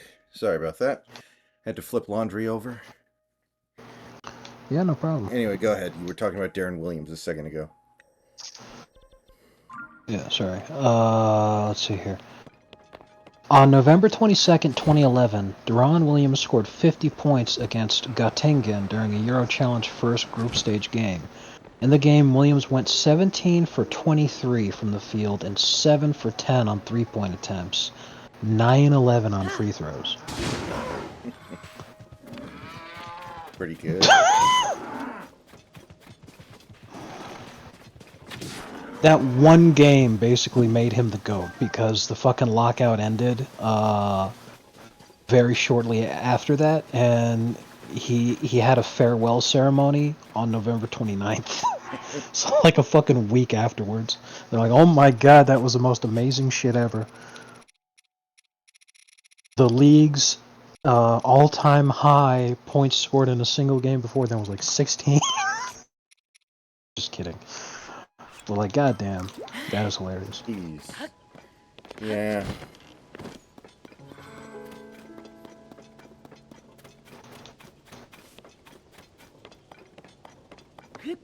It makes you wonder what would have happened, you know, if anyone else went to do it instead. You know. What if Shaq went to join like EuroLeague for a few years after he retired from the NBA? Wouldn't he have averaged like 45 points a game? Probably. But I mean, then again, Shaq is like of all the NBA players who ever lived, he's like the least likely to actually care about something like that. Yeah.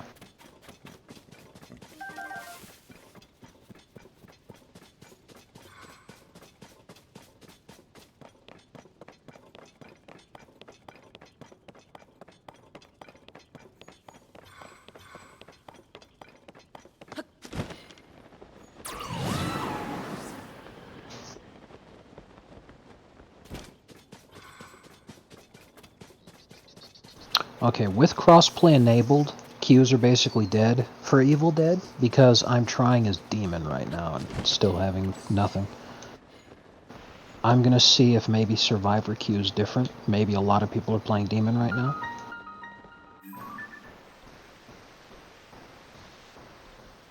Imagine Demon would be really fun if you got like good at it, but it seems like it'd be really fucking hard to get good at it.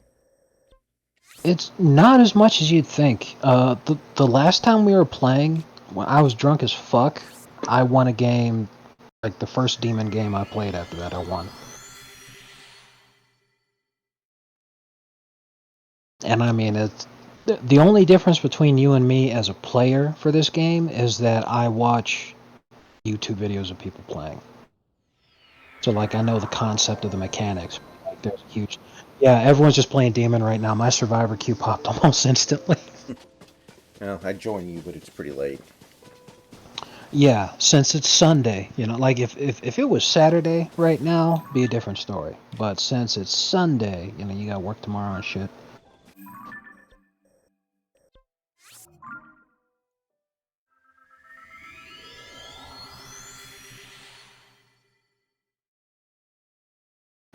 So there's just a lot of people playing Demon right now, which is surprising, but whatever. Let's see.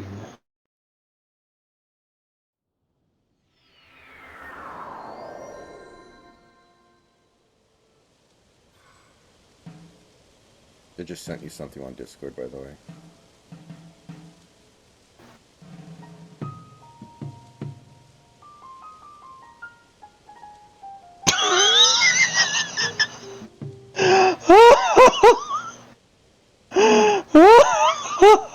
Holy shit.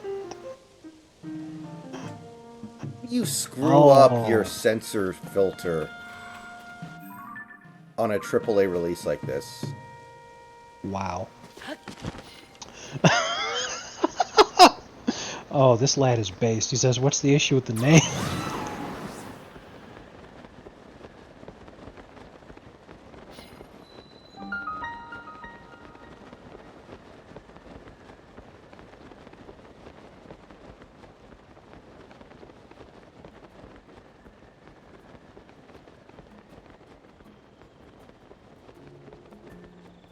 Alright. Wee. Ow. That's my ass. Oh my god. Thank god. Okay, I learned there's no fall damage in this game because I just fell like 80 feet off a cliff and nothing happened. Based.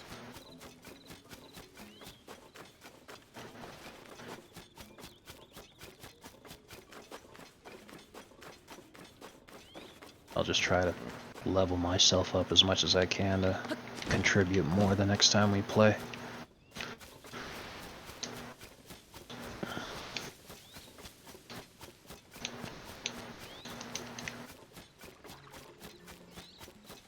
Seems like there's more skill in Evil Dead than there is in Dead by Daylight, which I'm kind of appreciating. Yeah, I could agree with that.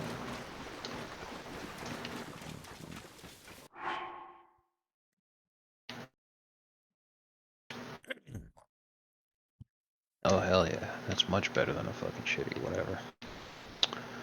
Okay, So, we have one leader, 2 warriors, and me. NBA I'll take 2K23 came out in September. So that means 2K24 probably comes out in September, which is 3 months away. Maybe I should just wait for that. See, you think, but remember that even number 2Ks suck. They're really bad. Plus, if 2K23 is cheap right now, why would you get 2K24 when it's going to be very expensive and you don't know if it's going to be good or not, whereas there are already reviews for 2K23? That's true.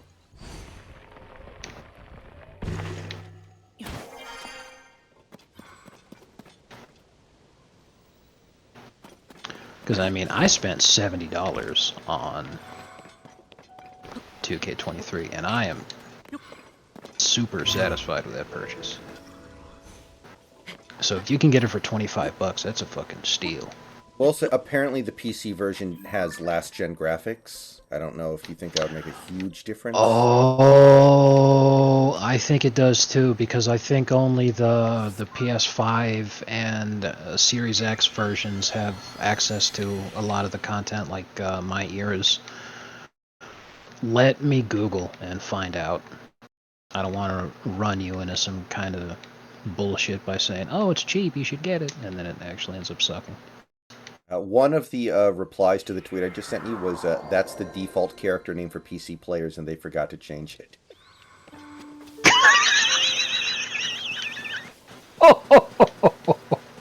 That is fucking good. Oh man, that is unfathomably based.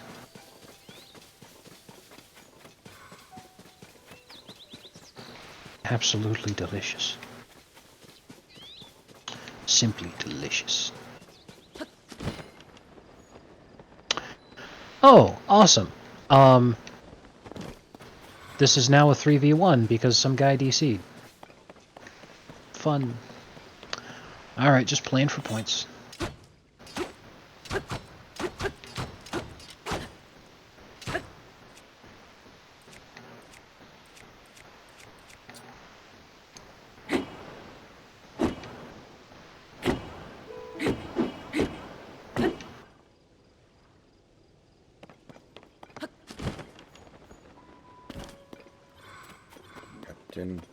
Captain!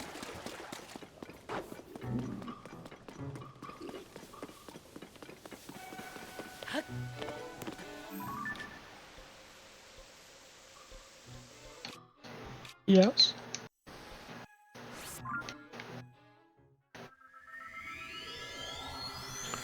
Oh man, this stinks.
Smoky McPot. Got a delivery here for Smoky McPot. That was old school.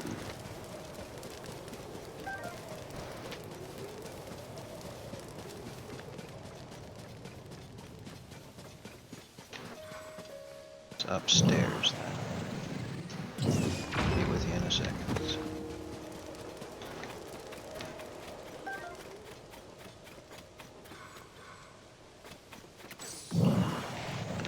Here's my question. Who the fuck queues up for a game at this time of day and on a Sunday and then DCs?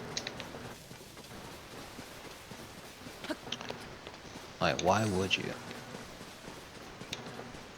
Oh, I can't remember. Did I ever tell you about the thing in the Little Mermaid movie about King Triton? The thing about his daughters? What about it? The fact that each daughter he has is a different ethnicity. Wow. That's really troubling. Yeah. Now it makes me think that King Triton is viewing his dick as a Pokemon game. Yeah. That is... Like, what does that imply? Good lord. That implies that because he has godlike powers, because he's basically Neptune, god of the sea, he is trying to impregnate a woman of every race. I mean, in fairness, he is played by Javier Bardem, so maybe he, like, put that in. That was, like, a stipulation of him agreeing to play the role.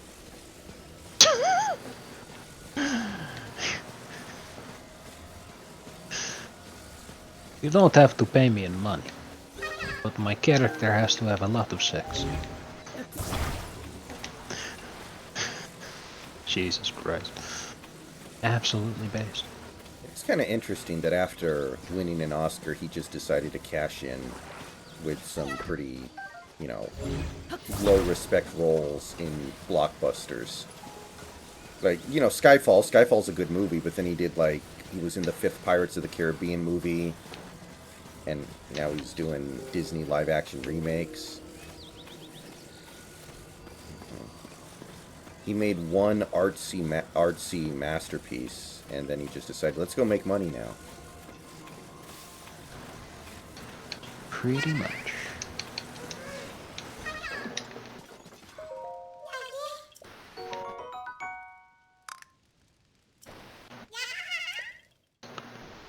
This game is so tragic, I don't know why we're still going.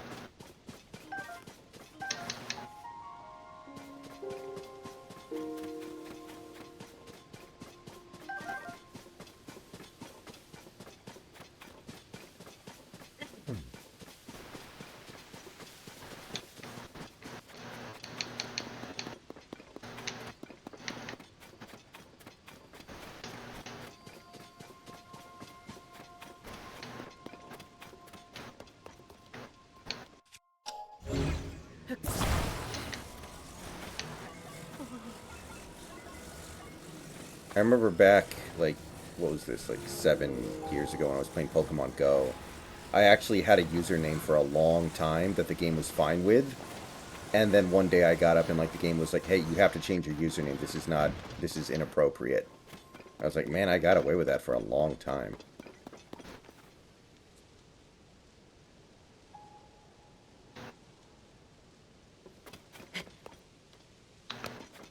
Yeah.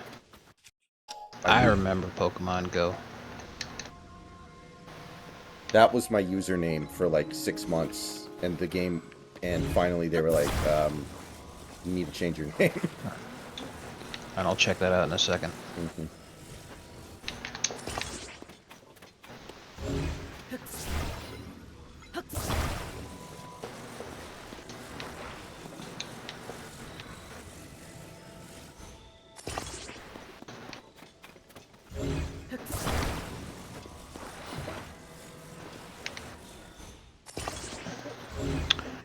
I'm gonna go with a machete because it's faster. Always machete, hell yeah. Machete.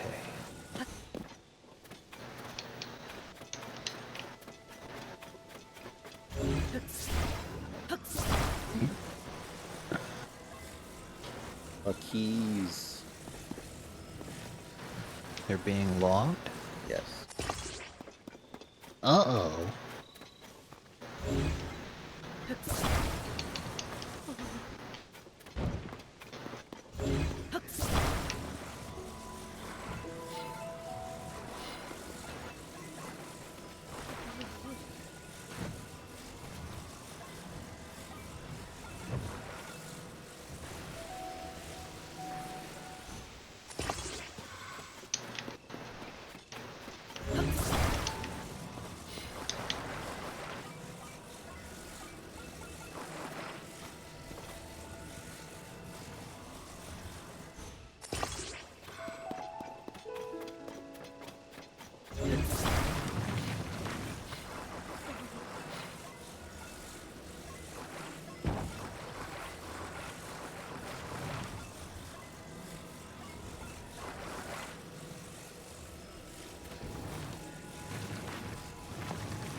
So I'm only gonna pick up loot from now on. Anything else is a complete waste of time.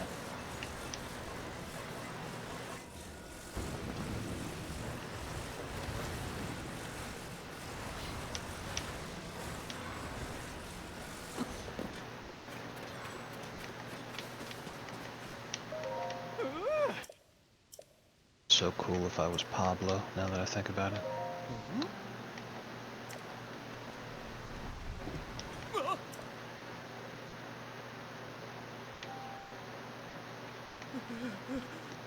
Well, that was certainly interesting.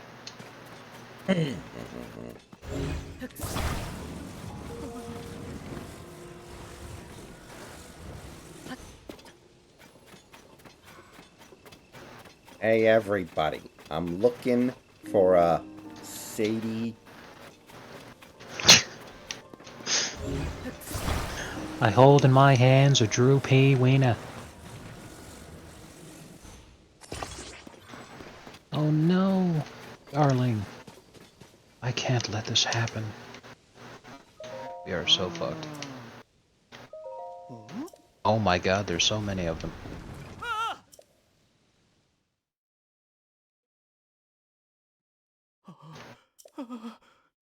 Oh my gentle Jesus. This was such a bad idea.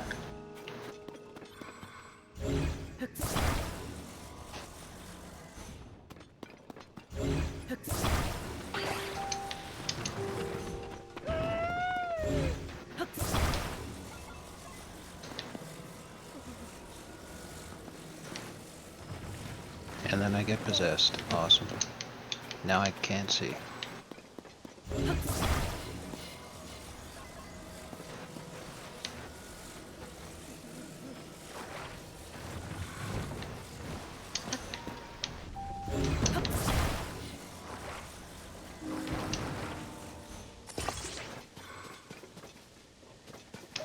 Ah.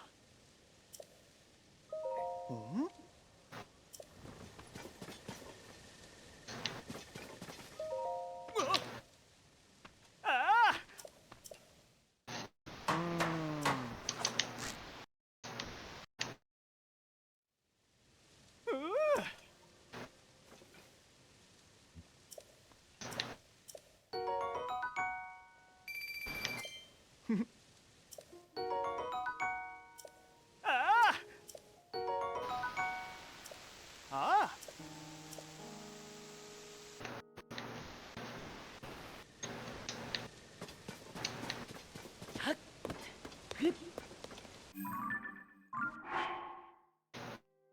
Okay.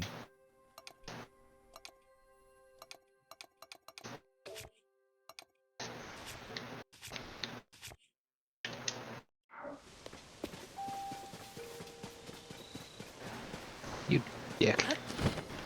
Save the orphans. Save the orphans. Woody Allen can't marry them all. Jesus! It's pretty good.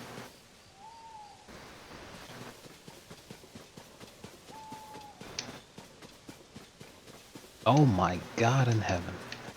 They've completely abandoned me to my fate.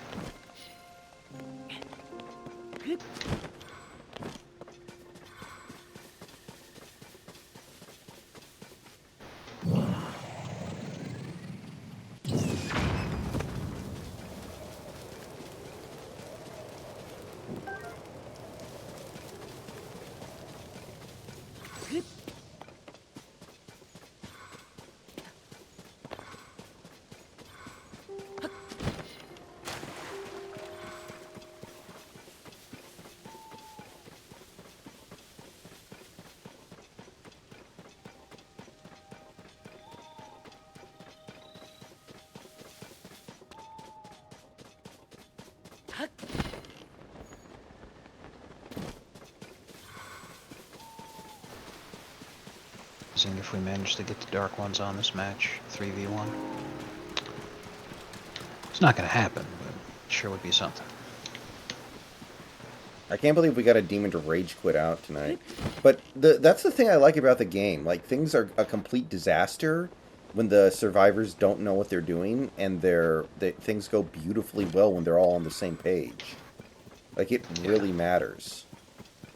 Like, you get rewarded for doing things the right way. Without a doubt.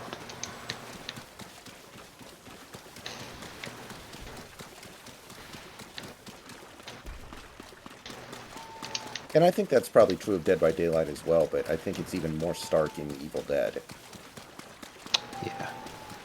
To be sure. Oh, good lord. Oh, I wanted to ask you, speaking of which, Dead by Daylight, did they nerf the nurse yet, or is she still OP?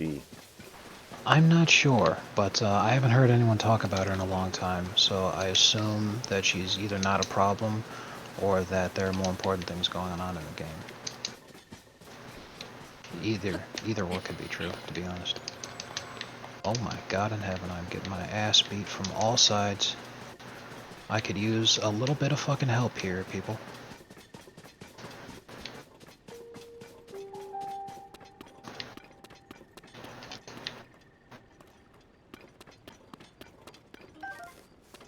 Oh, that shit coming. Yeah.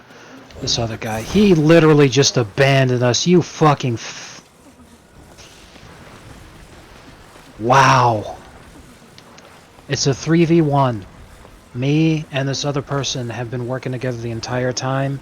The other third guy, he fucking left the point to let us die.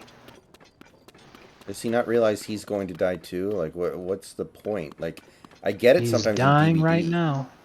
Wow. Like, sometimes in Dead by Daylight, you abandon the team to save yourself, and it works.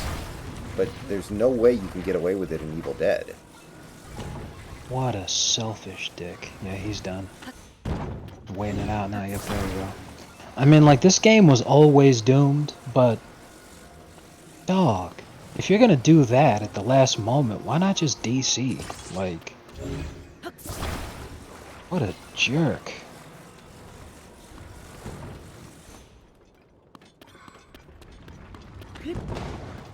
Wow, I did amazing. Holy shit.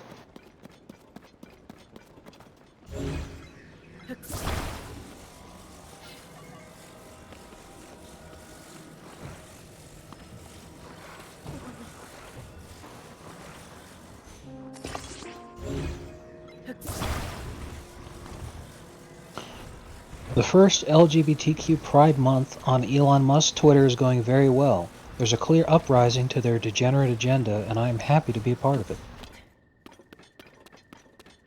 Based. Who said that?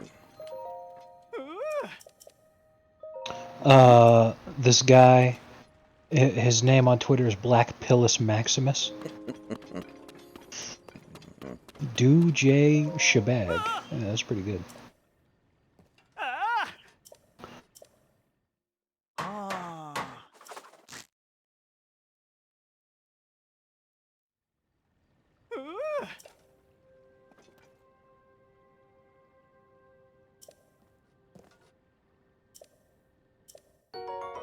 How do you guys not know what bone marrow is? What the fuck? Ah! Whoa. Wow. Right.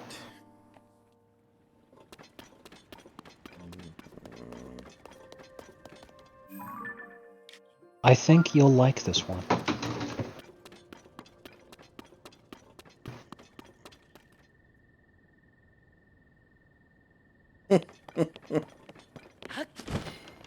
That's pretty good. I like that one. I do. You were correct.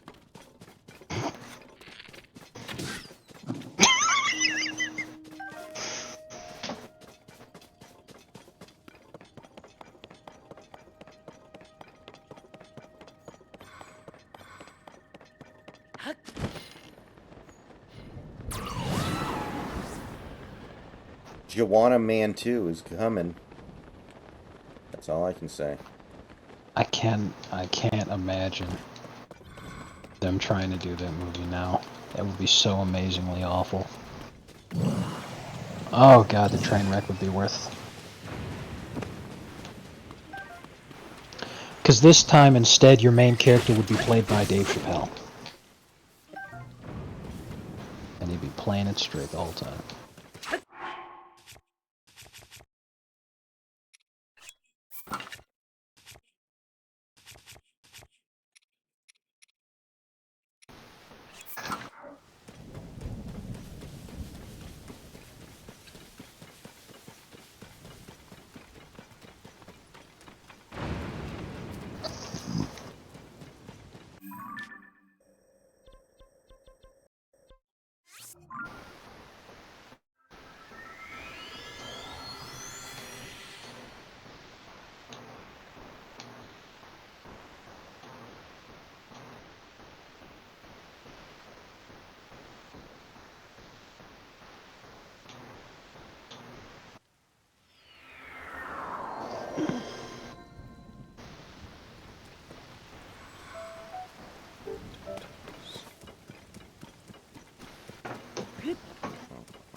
Down bad, too busy, give a fuck now.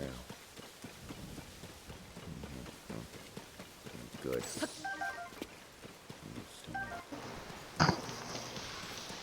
Sensational. Sensational.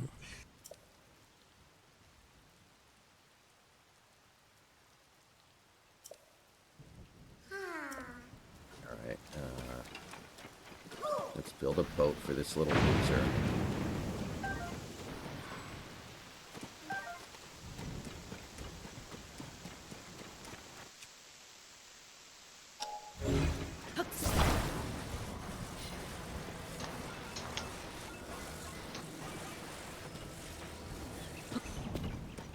I really wish I could make a Gilligan's Island joke about what you just said, but I don't know the show enough to be able to do that. Watched one episode for like 2 minutes one time.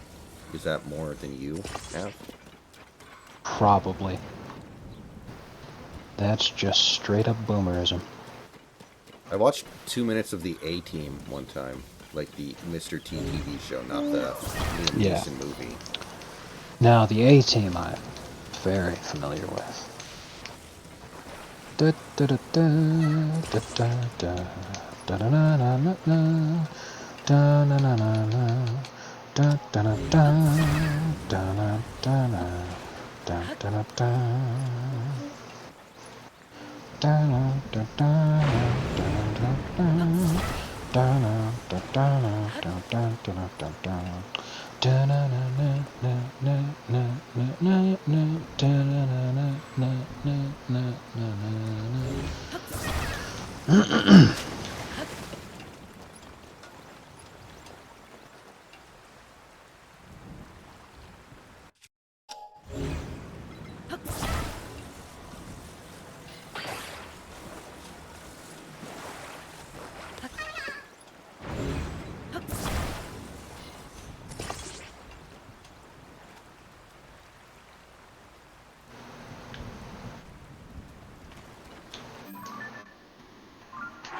Okay, I need one of these.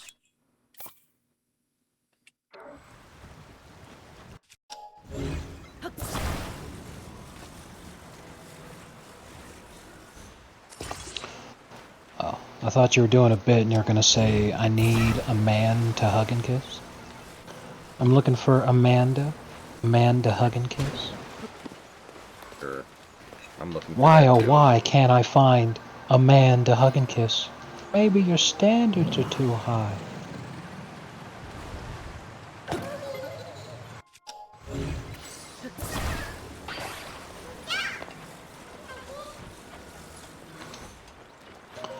This, except unironically, because I can't forget seeing the footage of that broad who said that in order for me to get married, my husband would have to make $650,000 a year. And she's just like a very average looking woman. She was not fat and black, which is like really rare. But you know, she had that going for her, I guess. But then when she was asked what she thought the median salary was for men in the United States, she said 160 some. And it's all like, what the fuck, you goofy bitch? You said what, bitch? It's absolute insanity.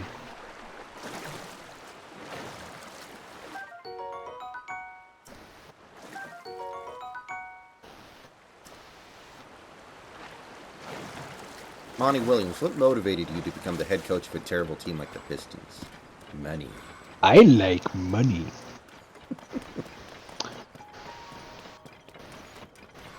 Who's your favorite character on SpongeBob? Squidward, no argument, no question, no doubt. Squidward. Is that Squidward had by far the best of every plotline ever. Also, handsome Squidward, plus a fellow woodwind instrument player. You gotta appreciate the hustle. What's even funnier is that Squidward actually was supposed to be an incredible clarinet player, but the concept is basically that he doesn't believe in himself and no one else believes in him either, so like he has major confidence issues, as you might expect. But one of the funny things is the screeching sound of his clarinet that he's famous for is actually what a clarinet sounds like when the reed is too wet. So it's a joke that they're underwater.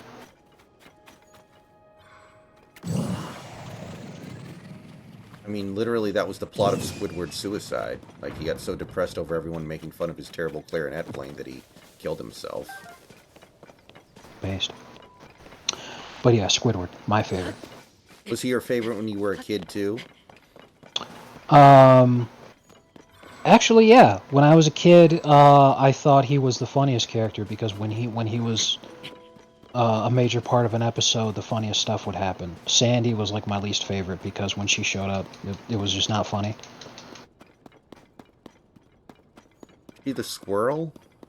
Yes, Sandy Cheeks, the squirrel. Who I think shared a voice actor with Ashley from Resident Evil 4. Yes, that is correct. Leon!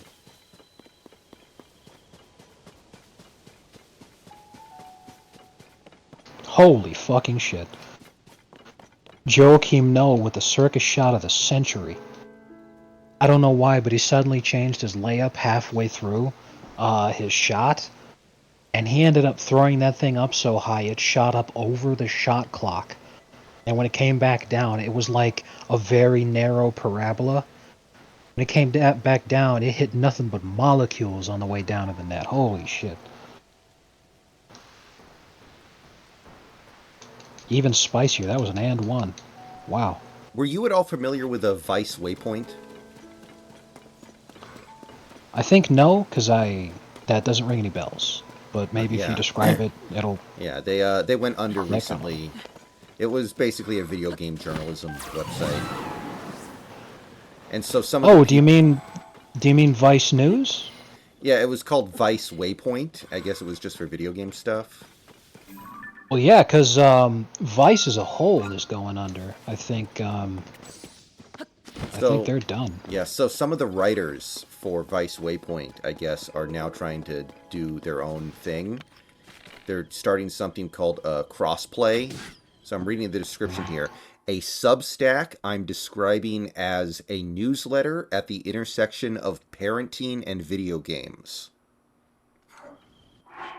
I'm a reporter who's been covering games for more than 20 years and the parents of 2 kids. This project merges those worlds. How was that not a foul? I'm listening. Just I playing it published thing. a spread of articles that represent everything I want to do at Crossplay. A feature about what happens when Roblox enters the home. How a video game helped me understand my sick child was better. And I'm like, it really does sound like a parody. Like somebody made a website dedicated to like the intersection of video gaming and parenting. Like, what the fuck? Wow. I just don't even know how to feel about that.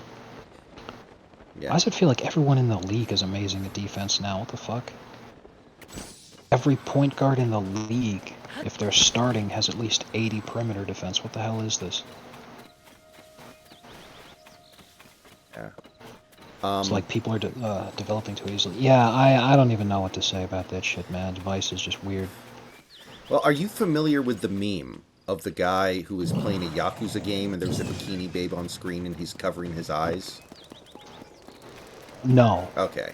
That was Vice Waypoint.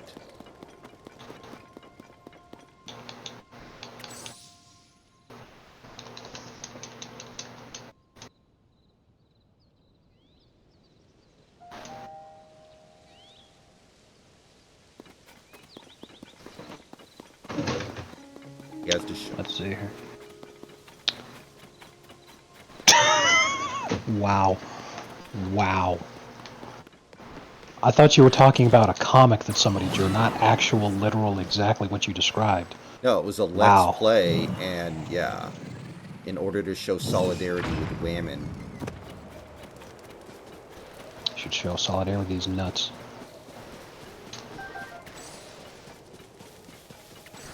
Oh no, what the hell was that? You're calling that a miss?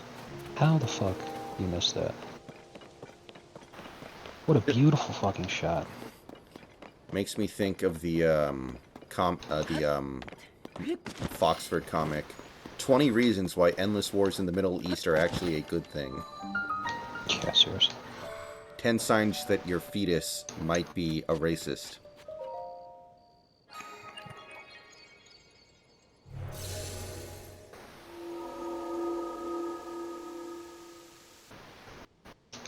Oh no, what the hell was that, KD? You really wanted Duran on the bench that bad? What the fuck?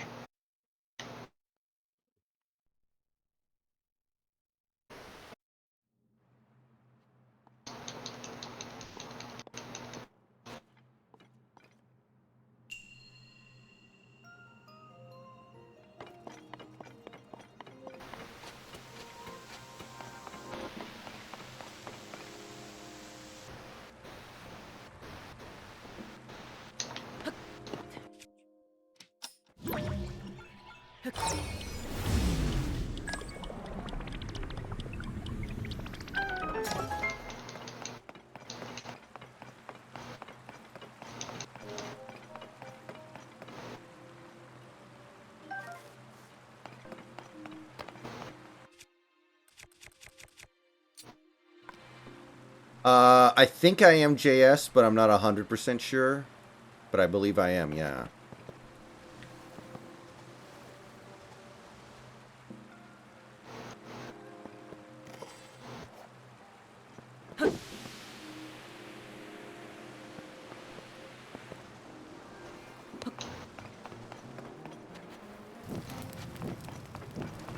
Because I've done all 4 of the temples. At this point, the only thing I really need to do is save up for the Hyrule Castle and then go to Hyrule Castle.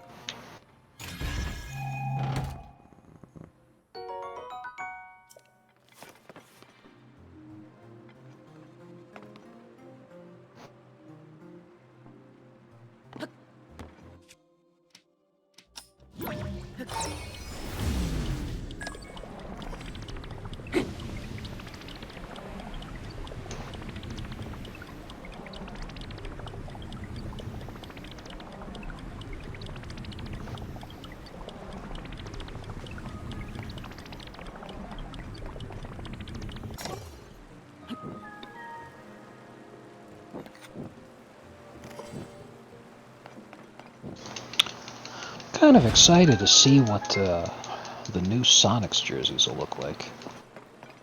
I imagine they'll just bring back the old ones. Those ones are quite popular.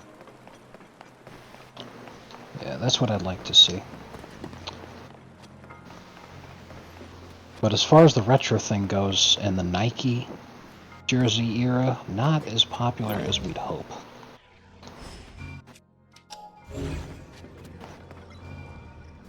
Which is a shame.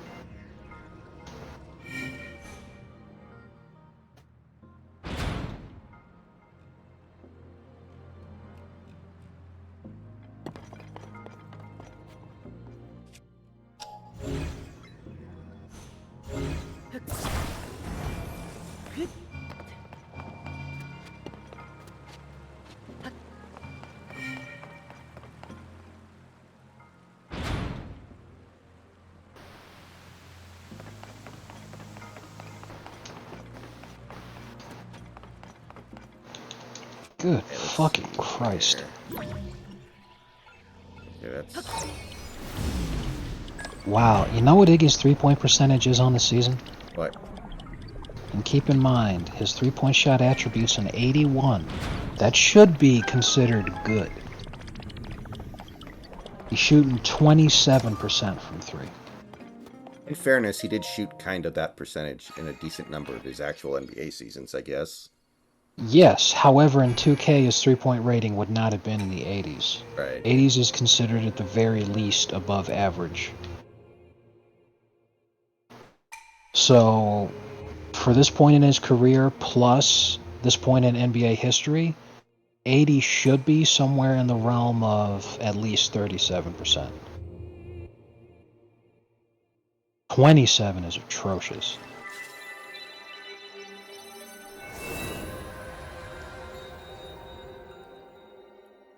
Yeah, that's what I'm saying. Like, if there was a slider configuration that would, like, make that a little more realistic, that's something And that there I... certainly is. Yeah. There certainly is.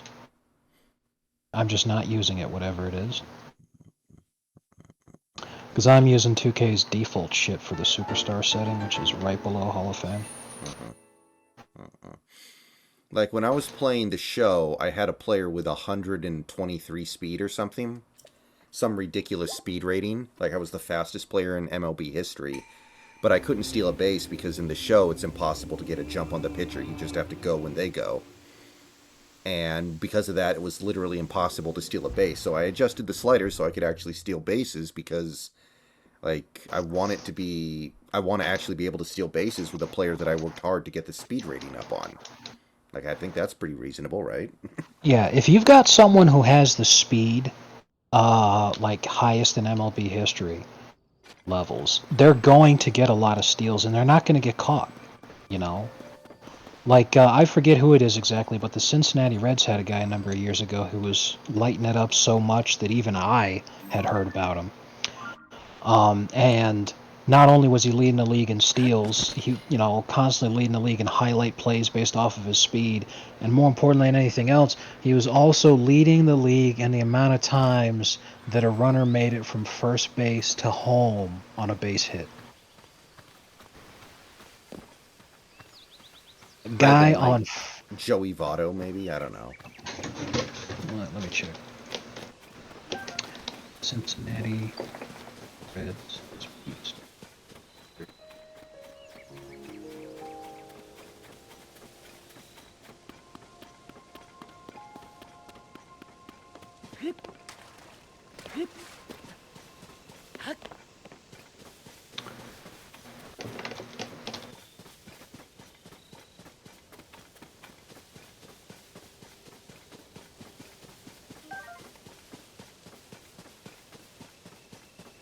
There's definitely some young guy, so it's not Votto. It might be Lee Hamilton, maybe? Could be, yeah.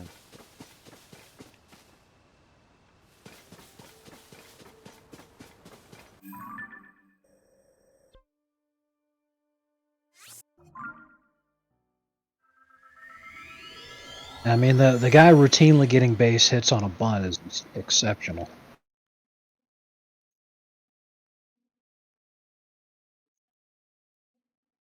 A guy being able to steal third base is exceptional.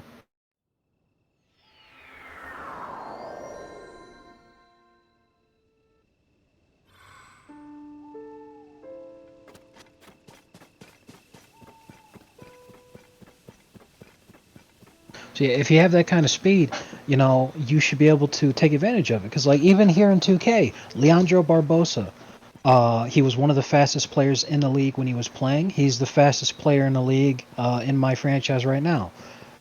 Homeboy fucking takes off on fast breaks.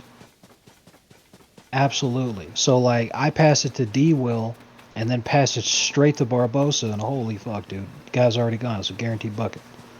Yeah, fast break points, baby. So, like, imagine if this was NBA 2K12, where, in order to make the game more competitive, 2K fucked with the speed stats to where a player over 80 speed, when they were running, if it was controlled by the player, not the AI, they would take a half step every second step. So that way other players would be able to catch up to them. Biggest That's- load of horseshit. I remember watching the Chris That's Smooth video crazy. talking about it, and he was like, "This is unacceptable, 2K. What the fuck?" Yeah, who the hell thought that was a good idea? Yeah, he lit them up over that shit. So they fixed it for 2K13. But it got so bad that it was at the point where Smooth was like, "Okay, yeah, I'm gonna put 2K12 on the bench for a while." That's his livelihood, playing games like that. Right.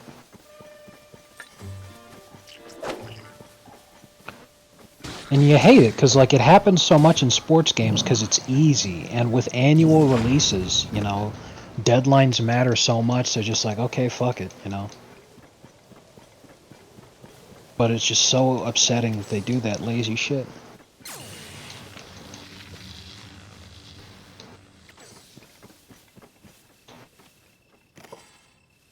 You better run, motherfucker. I heard that. Joe Mazzulla is a dead ringer for Barbosa. I never really thought about that, but I kind of see it. Yeah, you're right. Oh man.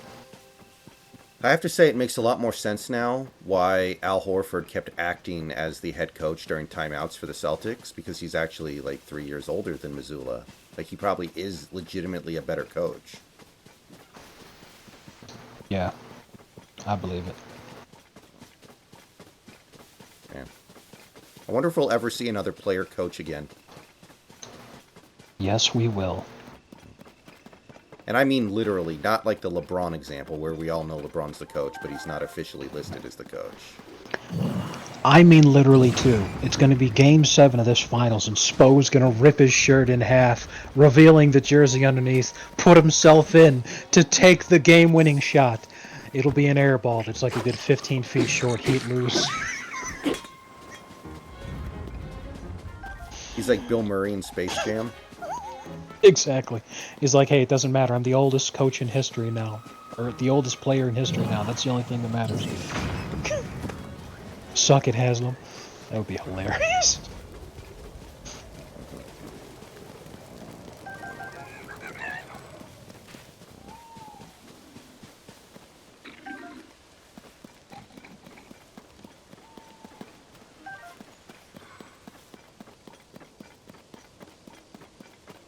Bitch, I'm little B. Bitch, I'm little B. I wonder if that guy's still making music. He was pretty good. Who? Little B. The based god? Yeah. Well, James Harden isn't really as important. So I think he kind of stopped. Alright. Okay, so we did a pretty good job harvesting food. I still want better weapons, but we're making good progress towards being able to make a run at Hyrule Castle.